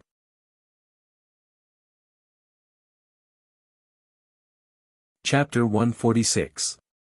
Seeing the strange light in her eyes, the middle-aged man's heart suddenly trembled, and he felt a little uneasy. "Brother, go and see if there's a dungeon or something like that." Fengjiu smiled and squinted his eyes sparkling with excitement. "Okay." Although Guan Shilin didn't know what she wanted to do, he immediately did as she said, and quickly searched the small house inside and out. "What are you trying to do? You'll find out soon enough." Fengjiu laughed softly. Not long after, Guan Shilin returned. "Xiaojiu, there's no dungeon here, but there's a metal cage. It looks like it's used to lock people up. Then throw them all into the metal cage. She gestured for him to bring the middle-aged man over first, and then she fed the others medicine before dragging them to the back. After locking them up in the metal cage, Fengjiu moved a chair over and found a seat to watch the show. Then, as if remembering something, he glanced at his cheap brother and blinked. "Brother, do you want to watch too?" "Watch what?" Guan Shilin had a confused look on his face. He only saw her lock them up in the cage, and then she moved a chair over to sit and watch, but he didn't know what she was looking at. Hearing this, Fengjiu smiled a little embarrassedly. "It's nothing. Brother, go guard outside the courtyard, and be careful of their people coming in." It was better to send him away first, otherwise, it would be too dirty for his pure heart. "All right, then be careful here. If there's anything, just call me." He nodded and walked out without any suspicions, arriving at the outer courtyard to stand guard. Seeing this, she smiled and turned to look at the middle-aged man in the cage, saying, "It's not too late to tell me now. If I tell you, I'll let you die a little easier." As soon as he finished speaking, his gaze swept past the few black-clothed men who had slowly regained consciousness. Because their jaws had been smashed, their mouths could not close. However, because they had recovered for a while, their strength had also returned. However, after all, their cultivation had been crippled, and they were now just ordinary people. The sudden heat in his body startled him, especially when he saw Da and the other black-clothed men pulling at his clothes with blurred eyes. His expression changed greatly, and he almost cried out in alarm. You used on us." It wasn't a suspicion, but a certainty. A body's heat couldn't change into a person, and the expressions and reactions of those people couldn't be faked. However, he never thought that she would be able to think of such a method. After all, they were all men. "Let me out. Let me out." When he saw those people pulling at each other's clothes, and one of them had already grabbed his leg and pulled at his pants, his face instantly turned pale, and the panic and horror on his face could no longer be concealed. "Don't worry, I've already used less medicine on you. They're the ones who took more." Her eyes flashed with a mischievous light, and she said carelessly, "There's only one way out for you, and that is to obediently tell me what I want to know. Then, you won't be ravaged by those people, or else, hee. Ah. Get lost."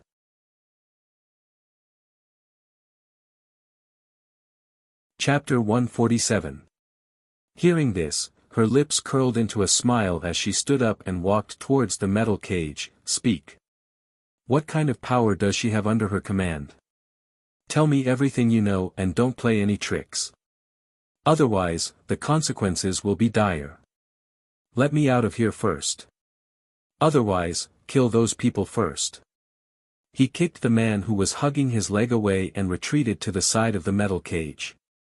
Fengjiu crossed her arms and raised her eyebrows. Her eyes were filled with mockery as she said, "It will take a while for the effects of the drug to kick in. If you want to stall for time, I don't mind watching a good show." Lunatic. He cursed in his heart but did not dare to delay any longer. He had no choice but to tell her everything he knew. Poison sect. She muttered softly as a faint light flashed across her half-hidden eyes. The corners of her lips under the veil curled into a mischievous smile. "Let me out. Quick. He shouted in panic, but his voice suddenly stopped, and his whole body fell to the ground. The other men saw this and hurriedly rushed over. One of them pulled his pants, and the other tore off his clothes. Fengjiu's eyes were cold as she glanced at the metal cage. Her nonchalant voice was cold as she said, "I've never been merciful to my enemies. Since you don't have the courage to commit suicide, I'll help you. I'll make sure you don't have the strength to struggle and have some fun with them." With that, she turned and walked out. Just as she turned around, she heard heavy panting behind her. Guan Shilin, who was guarding outside the courtyard, was stunned when he heard the heavy panting. He was about to go in to take a look when he saw Fengjiu walking out. He immediately went up to her. Xiao Jiu, have you dealt with those people? I've dealt with them. Let's go. She smiled as she nodded. But why do I hear that they're still alive and they're still breathing heavily? He was confused and wanted to go in to take a look but was pulled away by her. Don't worry about them. I've fed them poison so they won't live to see tomorrow. Didn't you want more combat experience? Let's go, I'll take you somewhere. She dragged and pushed him out of the room. Upon hearing her words, Guan Shilin's eyes lit up. He hurriedly asked, is it their nest? Have you interrogated him? That's right, it's their lair. We'll go there tonight and destroy their lair. She wanted to destroy the forces that Su Ruoyan had cultivated overnight.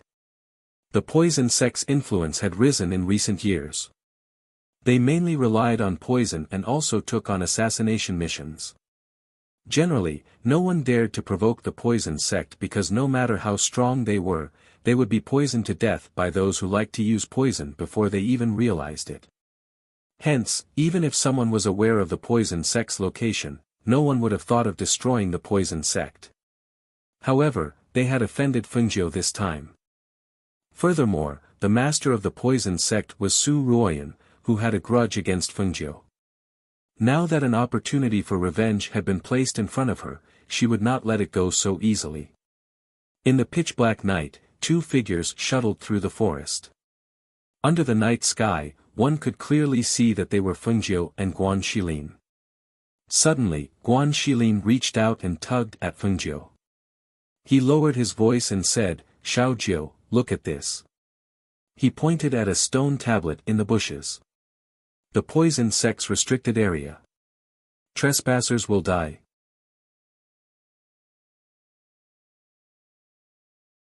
Chapter 148. Xiao Jiu, this poison sect is that woman's nest? Guan Shilin asked in a low voice, feeling a bit incredulous. After all, the poison sect was equivalent to a mid-tier family in Yunhua City. No one knew who the master behind the scenes was. Who would have thought that it would be Su Ruoyan, the person who stole Xiao Jiu's identity? That's right, she replied, then took out a bottle and poured out 2 pills, take this. This is an antidote. Hearing this, Guan Shilin took one and took it, then asked worriedly, then how are we going to destroy this poison sect? I heard that there are quite a few people in the poison sect, and they're experts in using poison. Can the two of us do it? Fengjiu also took the pill, then said, no need to do it directly. We'll fight poison with poison. Let's go. That night was destined to be a sleepless night. In the Feng manor, Su Ruoyan was still happily waiting for the good news the next day. However, when the sun rose, no one came to report. It was as if a stone had been thrown into the ocean. There was not even the slightest bit of movement. She waited from morning until noon, but there was still no news. Finally, she could not wait any longer, so she excused herself and went to a residence in the southern part of the city. Knock knock. 2 knocks came from the door. She stood outside and looked left and right. After waiting for a while, no one came to open the door. The bad feeling in her heart grew stronger and stronger.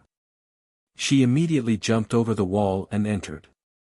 It would have been better if she had not entered, but when she entered and saw the scene in the iron cage in the backyard, she could not help but suck in a cold breath. Hiss. That unsightly scene caused her expression to become extremely ugly. Especially when the middle-aged man in the iron cage was also there, she was even more shocked. His strength was equivalent to that of a mid-tier family's pillar. He had always been by her side to make it easier for her to mobilize him. A peak martial master was not someone that could be casually killed by just anyone. However, he had died in such a humiliating manner. This caused her to be both shocked and angry. Could it be the Guan Shilin siblings? But according to our investigation, that Guan Shilin is not even a martial master. How could he lock the left guard, a peak martial master, in the iron cage? She mumbled to herself and felt that her heart was unable to calm down after witnessing this scene. She decided to contact the poison sect and ask about the situation. Thus, when she turned to leave, she set fire to the house. Outside, walking on the street, he still felt a little nauseous when he thought of the unsightly scene just now. Even she couldn't think of such a cruel and hair-raising punishment. Have you heard? That poison sect was exterminated last night. It is said that a fire burned the entire mountain. The fire was only extinguished this morning. Many people went to take a look and said that everything was burned to ashes. Hiss. It can't be, right? Who did this? The poison sect's influence is equivalent to that of a mid-tier family clan. Furthermore, it has been several years since its rise. How could it be annihilated overnight? Hearing the whispers, Su Ruoyan's heart sank. She turned around and looked at the few people at the roadside tea stall. She strode forward and grabbed one of them by the shoulder. Her voice was cold and filled with killing intent as she shouted. What did you just say? Say it again. Hiss. My shoulder. The middle-aged man who had been grabbed by her fingers turned pale from the excruciating pain and broke out in a cold sweat.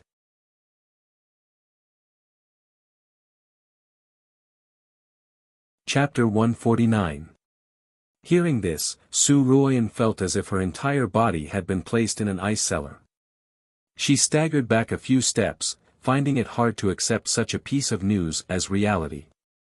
No, this can't be. It can't be. The middle-aged man took a deep breath and rubbed his sore shoulder. He then replied irritably, What do you mean it can't be? I even went to take a look this morning. The entire mountain top has been burned to the ground. Not a single person is left alive.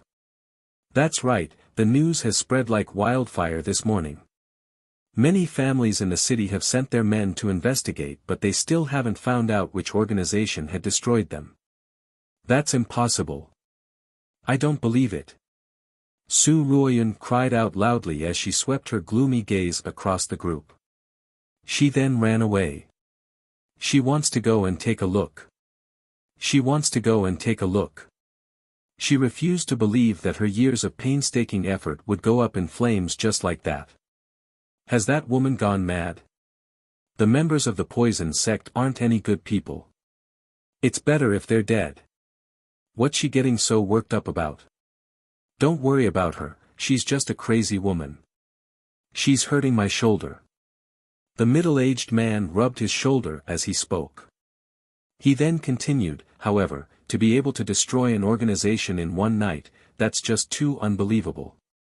Say, do you think that the ghost doctor was behind this? When he reached the second half of his sentence, his voice carried a sense of cautiousness and he clearly lowered his voice. Why would you say that? Why would the ghost doctor destroy the poison sect for no reason at all? Aren't the ghost doctor and the poison sect archenemies? What's so strange about destroying the poison sect? Besides, if it wasn't the ghost doctor, who else would have the audacity to do such a thing? Only the ghost doctor would have the ability to destroy an entire family and an organization in one night, isn't that so? Hearing this, the others lowered their voices as well. So you're saying that the ghost doctor was behind the destruction of the Su family and the destruction of the poison sect? Let me tell you, it's best not to speak carelessly about this matter. Be careful that a loose tongue leads to disaster. After all, no one has seen anything, right? After hearing the words, trouble comes from careless talk, they looked at each other and stopped talking about this topic. Instead, they drank a few cups of tea and went home. When Su Ruoyan arrived at the mountain that had been burned to ashes, the spectators had already dispersed. Her eyes were red as she looked at the bare mountain. She was so angry that she spat out a mouthful of blood and fell to the ground. How is this possible? How is this possible? She muttered to herself as if she had lost her soul. This was the place she had invested all her efforts into, the place she had planned to expand her influence. But now, it had been destroyed in a single night. The rolling blood and chi made her heart ache. She sat on the ground for a long time before she stood up. Her absent-minded eyes reignited with a sinister light, and her hands were tightly clenched into fists. I will never let you off. Absolutely not. Gritting her teeth, she resolutely turned around and left. If the poison sect was gone, then she would bring the Phoenix Guards over. The Phoenix Guards were the main force of the Foam Manor. They were a force that even the Emperor of the glorious Sun Country feared. As long as she took over the Phoenix Guards and became the Phoenix Master, not to mention the siblings, even destroying a middle-class family would be a piece of cake. Originally, she had wanted to wait a little longer. After all, the previous Feng Qinga had very little contact with the Phoenix Guards. The ones they had come into contact with were only 1 or 2 Phoenix Guards who had been transferred to protect them. As for the rest, they had not even seen them.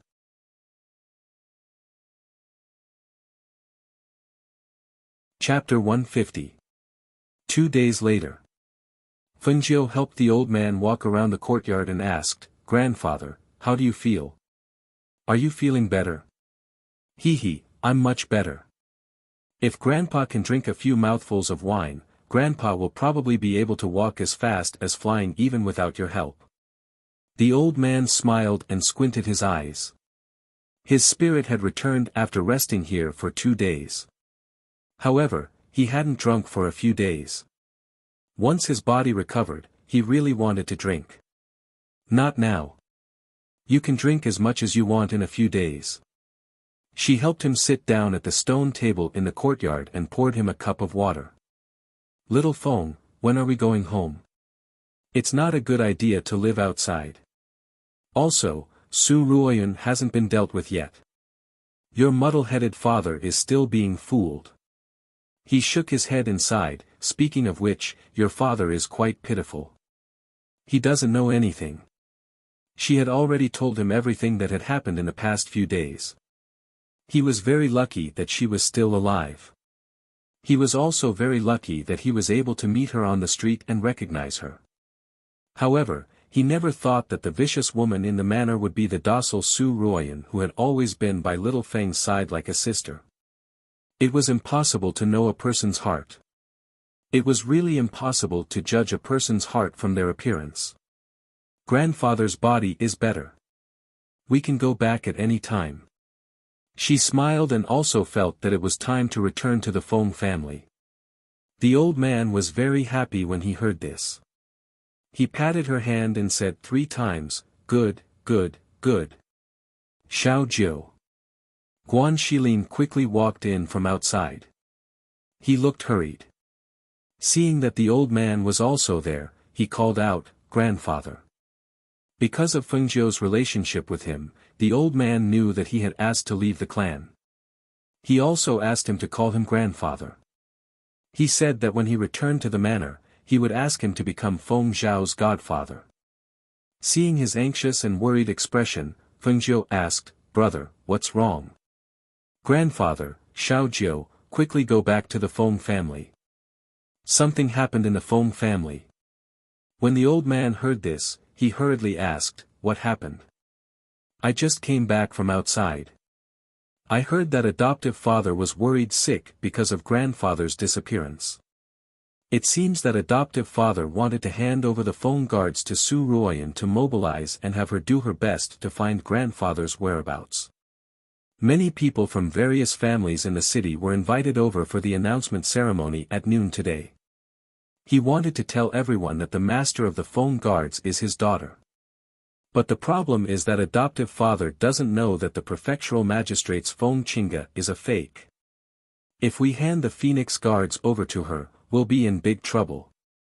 Although he wasn't a member of the Feng family, he knew that the strength of the Feng guards was something that even the imperial family feared. If such a force were to be obtained by that venomous woman, wouldn't that be terrible? This Su Ruoyun. This ingrate. The old man scolded angrily, "Your father's body has always been as strong as an ox. How could he fall ill as soon as I went missing? It must be that ingrate who poisoned people again." Fengjiu's mouth twitched when he heard this. Strong as an ox. Her grandfather's analogy was too apartment, but grandfather, why is it that even the imperial family is afraid of our phone guards? When I went to take you out that night, I felt that the strength of the phone guards guarding the door wasn't that great.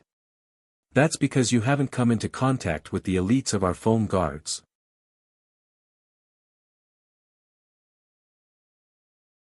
Chapter 151.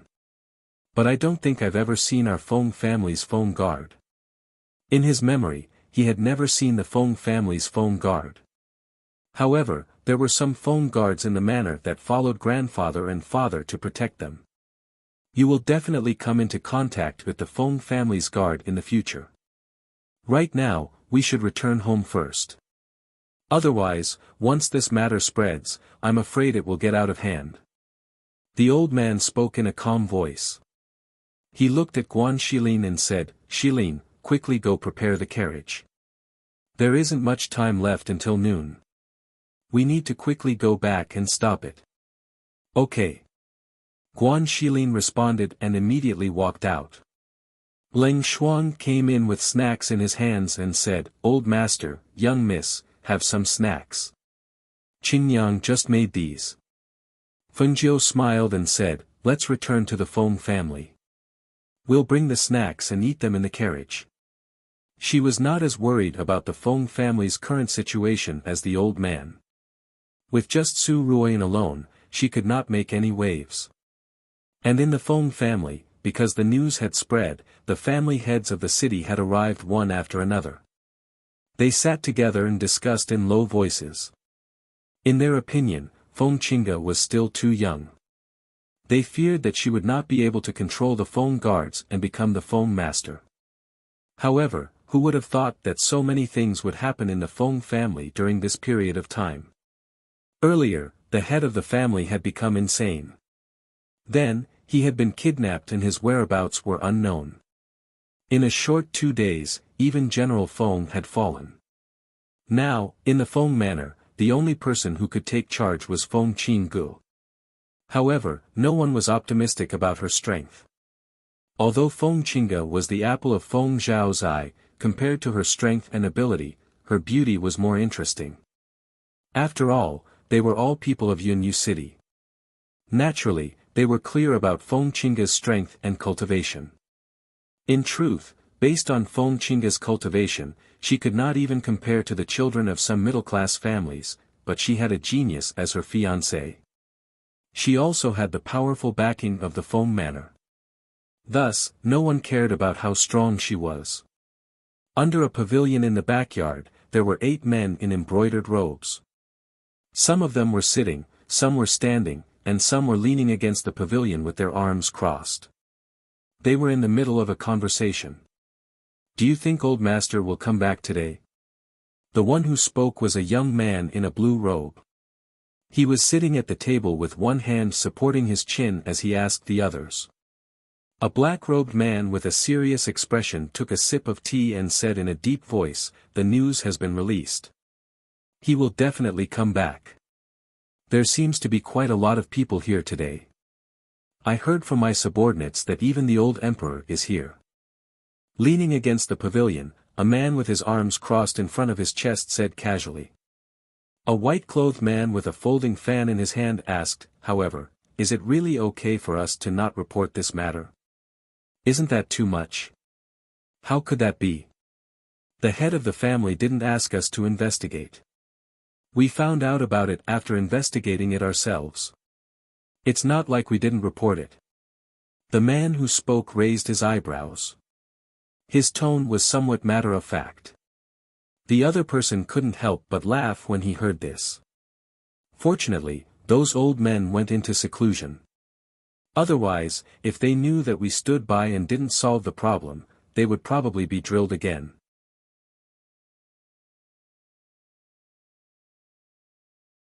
Chapter 152. Hearing these words, they all fell silent. The 8 of them were none other than the captains of the 8 elite teams of the Phoenix Guards. For them, who had been training in isolation, if it were not for the Phoenix Guards reporting to them, they would have no way of knowing what had happened in the Feng manor. But ever since they found out what had happened in the Feng manor, they began to investigate. In particular, they found out that old Master Feng had become insane and had been kidnapped. But they never thought that the person that the family head and the guards could not find had been taken away by a young girl to recuperate in a courtyard. They tried to get closer to observe, but as soon as they got close, they were noticed. They did not know if the young girl was too sharp or if their ability to hide their presence was too weak. Originally, they wanted to bring the old man back, but when they saw the old man talking and laughing with the young girl, and the young girl helping the old man walk around the courtyard every day, they gave up on the idea. The old man didn't look like someone who had gone mad at all. Although they did not know who the young girl was, her concern could not be faked. Since she did not have any ill intentions towards the old man, they did not care. Hey, that young girl's face has been disfigured to that extent, but why does it seem like she doesn't care? The blue-clothed man asked curiously. When he had first seen that disfigured face, he had been given a fright. After all, that was a young girl, yet her face had been disfigured to the point of being unrecognizable. Even he felt pity for her. That young girl does not have any aura of Xian Qi. She is probably just a normal person. But that Guan Shilin has a steady aura. He is quite a character, the black-clothed man said in a deep voice. Pausing, he looked away and said, "You have all seen the family head's daughter today, right? What do you all think?" "Nothing much. She really is not qualified to be the master of the Phoenix Guards. Her strength is indeed not outstanding, but her appearance is quite outstanding. Looking at such a gentle and graceful woman, we want her to be the master of the Phoenix Guards. TSK, I really don't want to. The first time I saw her, I felt very disappointed. I don't think so either. She can't control us. There's nothing we can do about it. After all, the patriarch only has one daughter." After hearing their words, the black-robed man stood up and said, "No, she's not simple." What do you mean?" The 7 of them asked at the same time, somewhat surprised that he would say such a thing. That Feng Qinga, they didn't see anything special about her. Intuition. Qi. The others sneered, "I don't feel anything at all." Turning their gazes, they all looked in a certain direction. One of them smiled and said, "Everyone says not to talk about people during the day and not to talk about ghosts at night. Look, as soon as we said that, people came." Not far away, a figure in a colorful dress was walking over, followed by 2 maidservants. When she saw the few young men with outstanding appearances who were either standing or sitting in the pavilion, a light flashed across her eyes. These 8 people were the 8 team captains of the Phoenix Guards Elite Division. Their strength had already reached the peak of the martial master realm. After all, the old man had only been a martial arts grandmaster at stage 8 of the initial stage of the Black Realm. Even Feng Xiao had only entered the martial arts grandmaster realm a few years ago. Now, he was only a stage 2 of the initial stage of the Black Realm.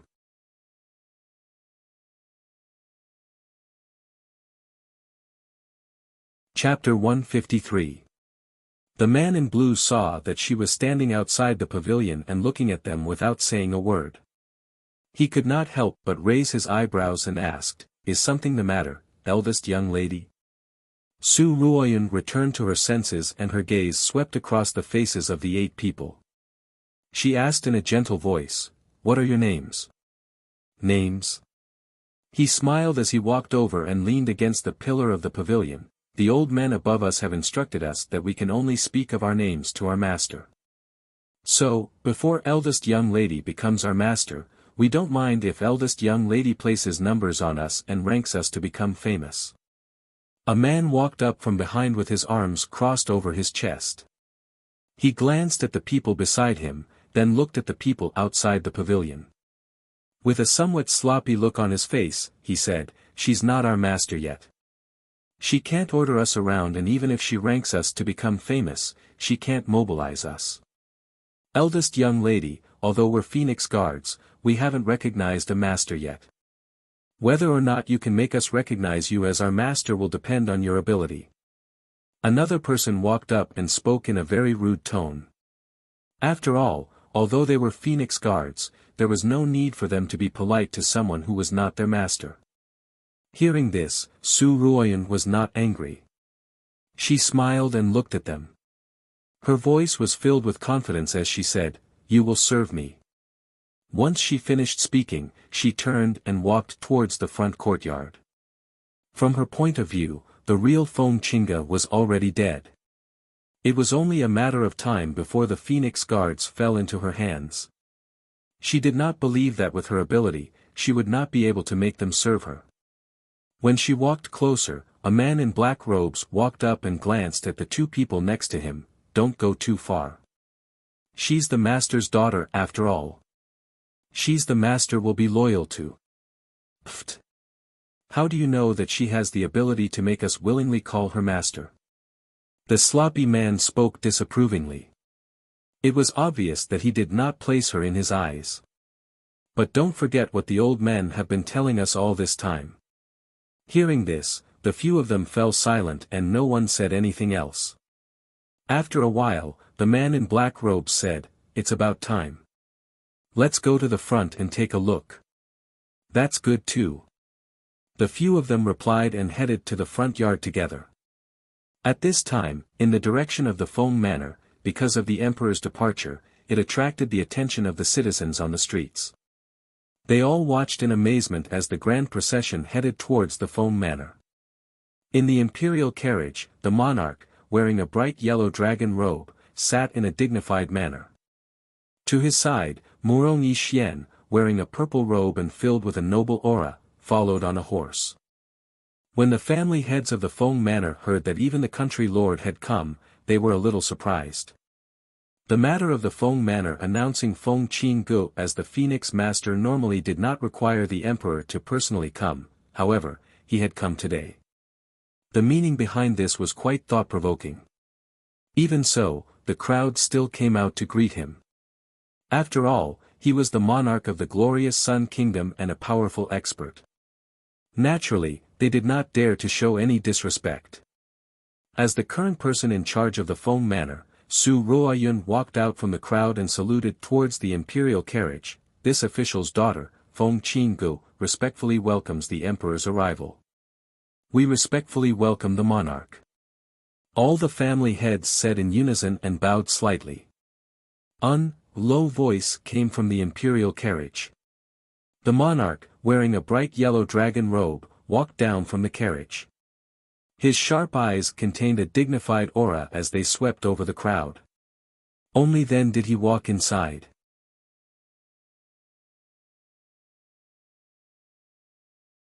Chapter 154. Weren't most of the people here? Why were there still people here? Everyone was puzzled. Their footsteps paused as they looked at the inconspicuous carriage parked in front of the gate. Murong Yixian, who was about to enter, also stopped when he saw the carriage. Not only did he find the carriage familiar, he also felt that the woman in black driving it was familiar. She seemed to be the person beside the lady last time. Xiaojiu, "I'll help you." Guan Shilin, dressed in black, jumped up from the carriage and reached out to help the person coming out from behind. That Xiaojiu made Murong Yixian's heart skip a beat. A trace of surprise appeared in his eyes. He couldn't move and just stared at the person coming out of the carriage. At this time, Su Ruoyun didn't see the person coming out of the carriage. Because the lord had entered the manor, she went to the front to receive him. Thus, not only did she not see Guan Shilin and Fengjiu, she didn't even see the person coming out of the carriage. Otherwise, she would have been scared pale. Hiss. Isn't that old Master Feng? When all the family heads saw the man and woman helping the old man out of the carriage, they finally saw that the old man was the missing old master of the Feng Manor. Also, looking at his expression, how did he look like someone who had gone mad? Immediately, everyone gathered around him. "Old Master Feng, you're finally back." "Old Master Feng, General Feng fell ill from worry when you weren't in the manor." "Old Master Feng, where did you go during this time?" Everyone asked at once, their words filled with concern. Because only the large families in Yunyu City came today, there wasn't a single person from a mid-level family. Thus, everyone was completely unfamiliar with Guan Shilin and Fengjiu. No one recognized them. Hee, I've made everyone worry. This old man is fine, the old master said with a smile and nodded to everyone. Grandfather Feng, Murong Yixian walked over. Seeing that he had recovered well, he couldn't help but feel puzzled. Why was he with Guan Shilin and Guan Shilin? He turned to look at Feng Jiu with an inquisitive gaze. Old Master Feng saw him and said kindly, "So it's Yi Xian. You're here today." This old man heard that the monarch is also here. Seeing that he was looking at his phone lass, the smile on his face deepened. No matter how one looked at it, these two people were a very compatible couple. Unfortunately, Feng girl's face, when the Feng Manor's guards saw that it was the old master coming out of the carriage, they quickly ran inside and shouted, "It's the old master. Master's master. Master's master. Grandfather, let's go in." Tes Yi Xian's the old Guan Shilin ss Guan Shilin to the right behind her, T.S. What did you say? Su Ruoyun, who was sitting in the main seat, heard the guard's words and her face turned pale. Her body trembled uncontrollably. Who did you say came back? Who? It's the old master's back. The guard said in surprise. The lord, who was sitting and drinking tea, noticed that something was wrong with her. He raised an eyebrow, a little surprised by her panicked reaction.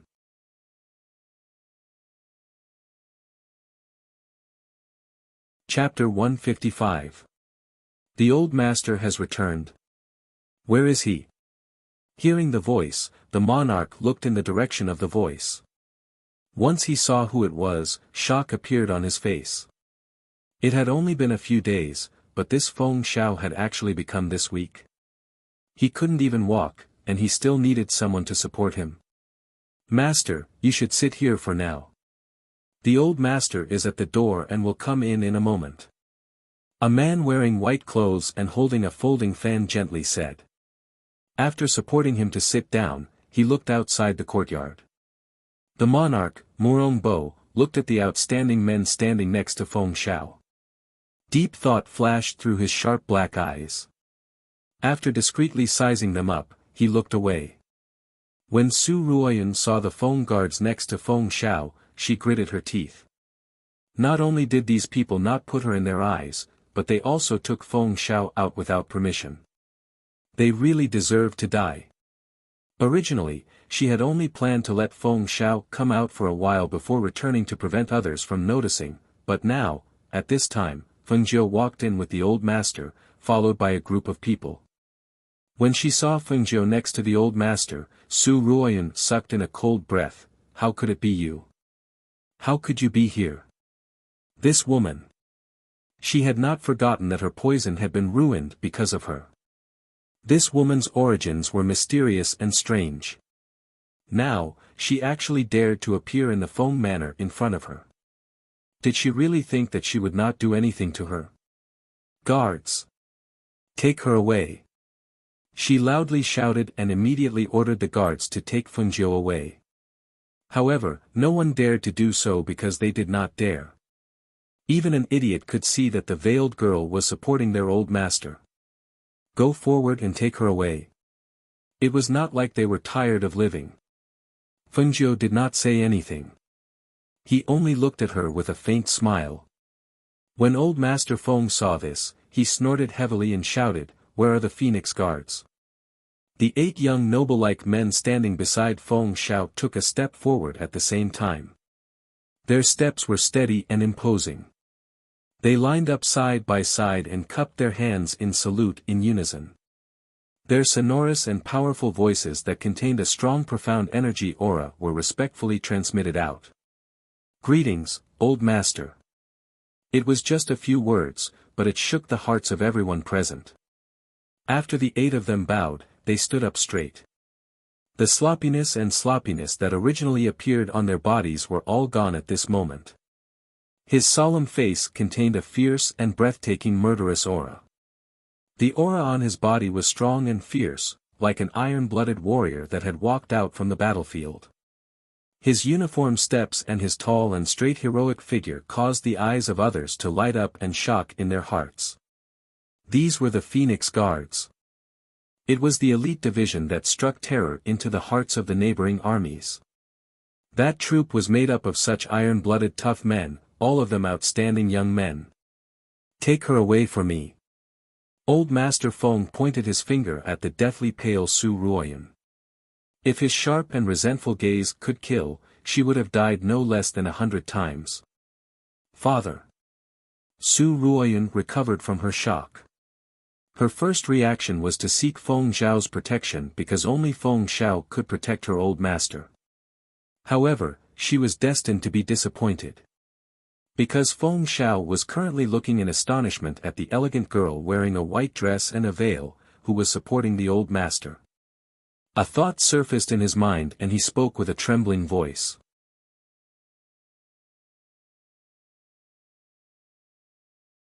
Chapter 156.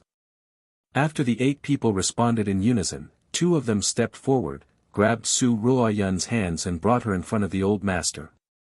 Everyone was first shocked that the old master had ordered the Feng guards to capture his granddaughter, then they were puzzled by Feng Zhao's current reaction. Thus, their probing gazes fell upon the white-clothed woman, trying to guess her identity. Murong Yixian looked at Feng Qinga who had her hands clasped behind her back as she was brought before the old master and couldn't help but frown. He was about to speak but when he heard Feng Zhao's question, his gaze fell upon the white-robed woman. He also wanted to know who she was. Feng Zhou looked at the emotional Feng Zhao whose eyes were slightly red. He sighed in his heart and said, "You've already guessed it, haven't you?" He wasn't an idiot. So many things had happened in the Feng manor recently. In addition, the old master had returned and even she had appeared. If he still hadn't reacted by now, then he wouldn't be the famous great general Feng Zhao. "You're my daughter Qin Gu." His voice was choked with sobs. He reached out and held Feng Zhou's hand. I'm sorry. Father didn't know that the person beside him was fake." Thinking of the old master's words that day and his anger at that time, then looking at her veiled face, his heart ached and he couldn't help but burst into tears. "I'm sorry. It's father's fault, it's father's fault." An awe-inspiring great general was actually crying like a child. His appearance of tears falling like rain made everyone who saw him feel astonished and shocked. What did he just say? The woman with the veil was his daughter Qin Gu. Then who was the person being held captive? "Uncle Xiao, who did you say she was?" Murong Yixian's voice trembled uncontrollably. He stared blankly at the white-clothed woman with the veil. He found it hard to believe, but also felt excitement and joy. His heart thumped wildly. That kind of feeling was indescribable. "Woo woo. My daughter. My daughter." Feng Zhao cried out of guilt, but because his body was weak, he couldn't bear such an impact. He cried and cried until he fainted. "You too, send my father back to his room," Feng Zhou ordered in a deep voice as he looked at the Phoenix Guards who were staring at him with wide eyes. "Yes." After the almost instinctive response, the few people were suddenly startled. They looked at each other and felt that it was a little strange. However, 2 people still walked out and sent Feng Zhao back. At this time, old Master Feng's aged but vigorous voice that contained profound energy rang out, "In front of everyone here, this old man will tell everyone about this matter." He paused and pointed at Su Ruoyan. "She's not my granddaughter, Feng Qinga. She's just an orphan that my granddaughter picked up from the streets when she was young, Su Ruoyan. My granddaughter treated her like a sister, but she schemed against my granddaughter and wanted to murder her. She took my granddaughter's identity and stole everything from her. And this, after being discovered by this old man, used poison to harm this old man. This woman is vicious and sinister. She's heartless and unjust." After hearing this, everyone went into an uproar. They all sucked in a breath of cold air, feeling that this matter was too inconceivable and too terrifying. She even took someone else's identity. If no one found out, then wouldn't this large foam manor have fallen into her hands in the end? Ha ha ha ha ha. Ha ha ha ha ha.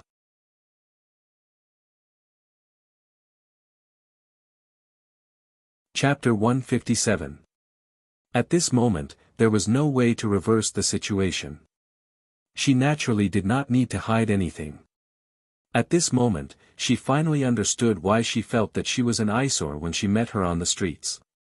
She also finally understood why the people she sent to kill her not only failed, but also destroyed the power she had painstakingly cultivated. So it was her. So she had not died this entire time. She was very clear on how much weight Feng Qinga had. With her abilities, it was impossible for her to destroy her poison sect in one night, and it was even more impossible for her to come to the Feng Manor and rescue the old man. The only thing she could be certain of was that there was someone behind her. Why don't you take off your veil? Aren't you Feng Qinga? Take off your veil. She looked at Feng Jiu provocatively, her eyes filled with madness and viciousness. Let everyone see if the face under your veil is really Feng Qinga or not. Feng Jiu looked at her, his eyes filled with a cold light. He did not pay attention to her words and instead said to the old man, "Grandfather, your body has just recovered. You cannot receive too much shock. You should return to your courtyard first. Leave this place to me to handle." Feng girl. The old man was a little worried, fearing that she would not be able to handle it. "It's fine. I can handle it here." She gently smiled, indicating that he did not need to worry. She then called the housekeeper and had him support the old man back. When everyone saw this, they were curious. What did she want to do? She actually could not allow the old man to be present. Murong Yi Xian looked at her, his heart feeling very complicated. He could not find a chance to speak. Lord Murongbo had been completely overlooked by everyone today. There was nothing that could be done. Who told everyone to focus on the real and fake Feng Qinga? You too, bring her out of the Feng Manor's main gates. Feng Jiu's gaze swept past the two Feng guards holding Su Ruoyun. He then turned around and walked out. Seeing this, the two of them looked at each other and followed after him. In front of the Feng Manor's main gate, Feng Jiu sat in a chair that a guard had brought over. Surrounding him were the various family heads who had come to watch, as well as the guards that had been waiting outside. Even the Murongbo was curious and came over. He sat in the chair that had been brought over and looked at the graceful and calm Feng Jiu with interest. "Aren't you tired of wearing my face for so long?" She rested her chin on one hand and sat with her legs crossed. It was obviously not a very elegant movement, but it felt casual and natural. "I've been sick of it for a long time. I feel disgusted every day when I look at this face," Su Ruoyun said gloomily. Her tone was filled with disgust as she struggled, "Let me go." The two Phoenix guards were holding her down, so naturally, she couldn't break free.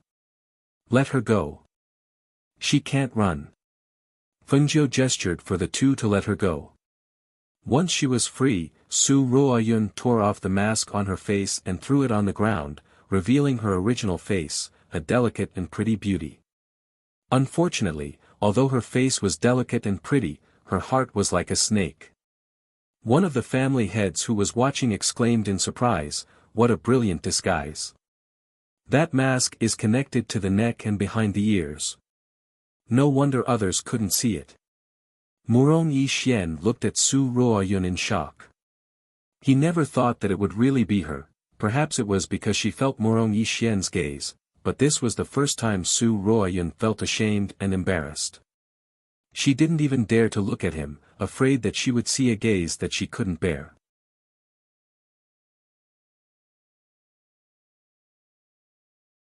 Chapter 158. Tell me, how should I repay you? Humph. A person with no profound energy aura and a disfigured face. So what if you're still alive? You might as well die. She shouted coldly and gloatingly as she looked at her veiled face, her eyes filled with malice as she looked at Morong Yixian. You still don't know, right? Her tendons and veins were crippled by my poison. Her face was also disfigured by me. That bloody face of hers was even more terrifying than a female Yiksha. Furthermore. Ha ha ha. She laughed strangely and her eyes were filled with madness. Moreover, I had sold her to a brothel and who knows how many men toyed with her. Ah! Before she could finish her sentence, a blood-curdling scream rang out. It turned out that Fengjiu, who was originally sitting, had pulled out the long sword at Leng Shuang's waist. With a few strides, he arrived in front of her and with a shake of the sword, he cut off her tongue. Nothing good comes out of a dog's mouth. I don't care about the tongue. Everyone secretly sucked in a breath. Because of what Su Ruoyan had said and also because of Fengjiu's sudden attack, they didn't even notice how she had done it. They only saw a bloody tongue fall to the ground and Su Ruoyan covered her mouth as blood flowed endlessly. When the 8 Phoenix guards saw this scene, their eyes lit up. They watched as she stood with the long sword in her hand pointing diagonally at the ground. The tip of the sword was dripping with blood and her white clothes fluttered in the wind. The cold and languid aura on her body was pleasing to their eyes. Especially her straightforward attack, it made them extremely excited. They couldn't help but admit that even if her face was disfigured, her aura wasn't something an ordinary person could compare to. If this kind of person was their master, it wasn't that they couldn't accept it. Murong Yixian's eyes widened in shock as he looked at the ruthless woman in white. He was shocked. She was really Chinga. Was she really that gentle and soft woman who would snuggle up to him? Ah! Without her tongue, Su Ruoyan's mouth was overflowing with blood. She couldn't even speak clearly and could only let out shrill cries. She pounced on Fengjiu as if she had gone mad. But before she could get close, she saw Fengjiu's eyes narrowed, and a strange look appeared in her eyes. In the next moment, she saw Fengjiu's sword coming at her. Fengjiu felt sword chi brush past her, and then there was the sound of clothes tearing. Ah! Ah! That she screamed. Her clothes were torn to shreds and scattered all over the floor. Her entire body turned cold. She hugged her body tightly with both hands, trying to cover her exposed body. Hearing the sounds of gasping and slightly rough breathing, she was so embarrassed that she wanted to find a hole to hide in. The surrounding patriarchs were all middle-aged. Although they had virtuous wives and beautiful concubines at home, when they saw such a naked female body in front of them, although they knew that they shouldn't look at it with their status, they still couldn't shift their gazes away. He coughed uncomfortably as his old face turned slightly red. However, he still glanced at that snow-white body. At this moment, he finally understood why Feng Qinga had asked her grandfather to return to the courtyard first. It was because she had prepared such an erotic and exciting scene for them to see. It had to be said that this move of hers was indeed ruthless. Killing someone was just a matter of nodding her head to the ground. But she clearly knew how to torture people, and the best way to torture people was obviously to torture their hearts. She played this move extremely beautifully. Compared to directly killing Su Ruoyan, it made her wish she was dead.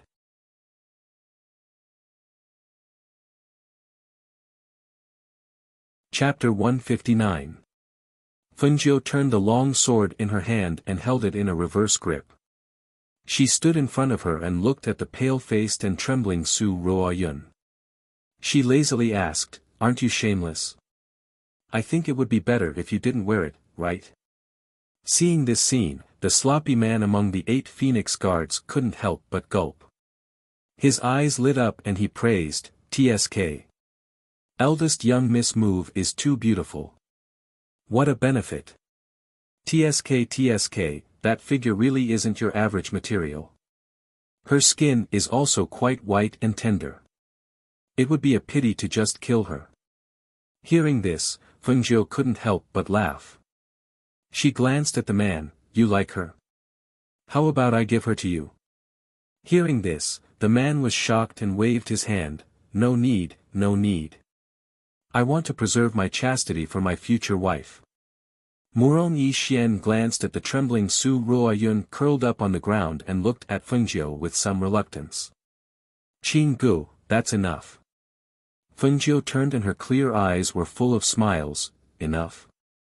I still haven't done anything to her yet. How could it be enough? As she spoke, she turned the sharp sword in her hand and attacked the curled-up Su Ruoyun, leaving a bloody mark on her body. Ah! Qing Gu! Shut up! She coldly shouted and looked at him with cold eyes. This is my Feng manners matter. I hope that third prince won't interfere. As soon as she spoke, the sharp sword in her hand stabbed towards her thigh. With a whoosh, a blood-curdling scream was heard and fresh blood splattered onto the ground. This is all for you. These were all things that she wanted to get back for Feng Qingge. She promised that she would make her pay back double. After hearing Murong Yixian's words, the curled-up Su Ruoyun's eyes moved slightly. She pulled out a smile that was uglier than crying. She lowered her head and her hand reached into her hair. A vicious look appeared in her eyes. Ah! She endured the pain in her thigh and suddenly stood up and threw herself at Fengjiu. The dark purple hairpin in her hand fiercely stabbed towards Fengjiu, as if she had the idea of dying together with her. Be careful. Murong Yixian suddenly regained his senses and stood in front of Fengjiu to protect her. At the same time, he instinctively swung out a palm and sent her flying. Pooh! Bang! Su Ruoyun spat out a mouthful of blood and fell to the ground in a sorry state. She looked at Murong Yixian with her dying breath and there was a smile of relief in her eyes. Because of this man, she ended up in a terrible state, but he never cared about her. She raised her hand and under his astonished gaze, she slapped the top of her head. With a bang, her pitiful life ended. Fengjiu glanced at Murong Yixian who was standing behind him, then turned to look at the 8 Phoenix guards and said, dispose of her body. It was really too easy for her. She didn't even have enough fun before she died.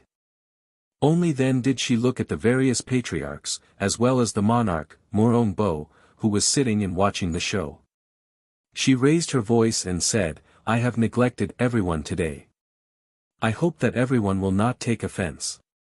When my father recovers, I will definitely invite everyone to a banquet to apologize to everyone. Hee, young Miss Feng's words are too serious. Today, something like this happened in the Feng manor and we all know about it. So, there is no need to neglect. That's right. Young Miss Feng, since the poison woman has been punished, then quickly go in and see your father. We will take our leave first. We will visit again another day. As everyone spoke, they all cupped their hands and bid farewell to her and left one after another. You're tuning into the Han Li's Wuxia Adventures YouTube channel. We're so grateful for your support and don't forget to subscribe to join us on this incredible journey through captivating stories. Your generosity through donations truly makes a world of difference, as it's the primary source of revenue that allows me to expand and enhance this channel for you. Thank you from the bottom of my heart for being a part of this adventure.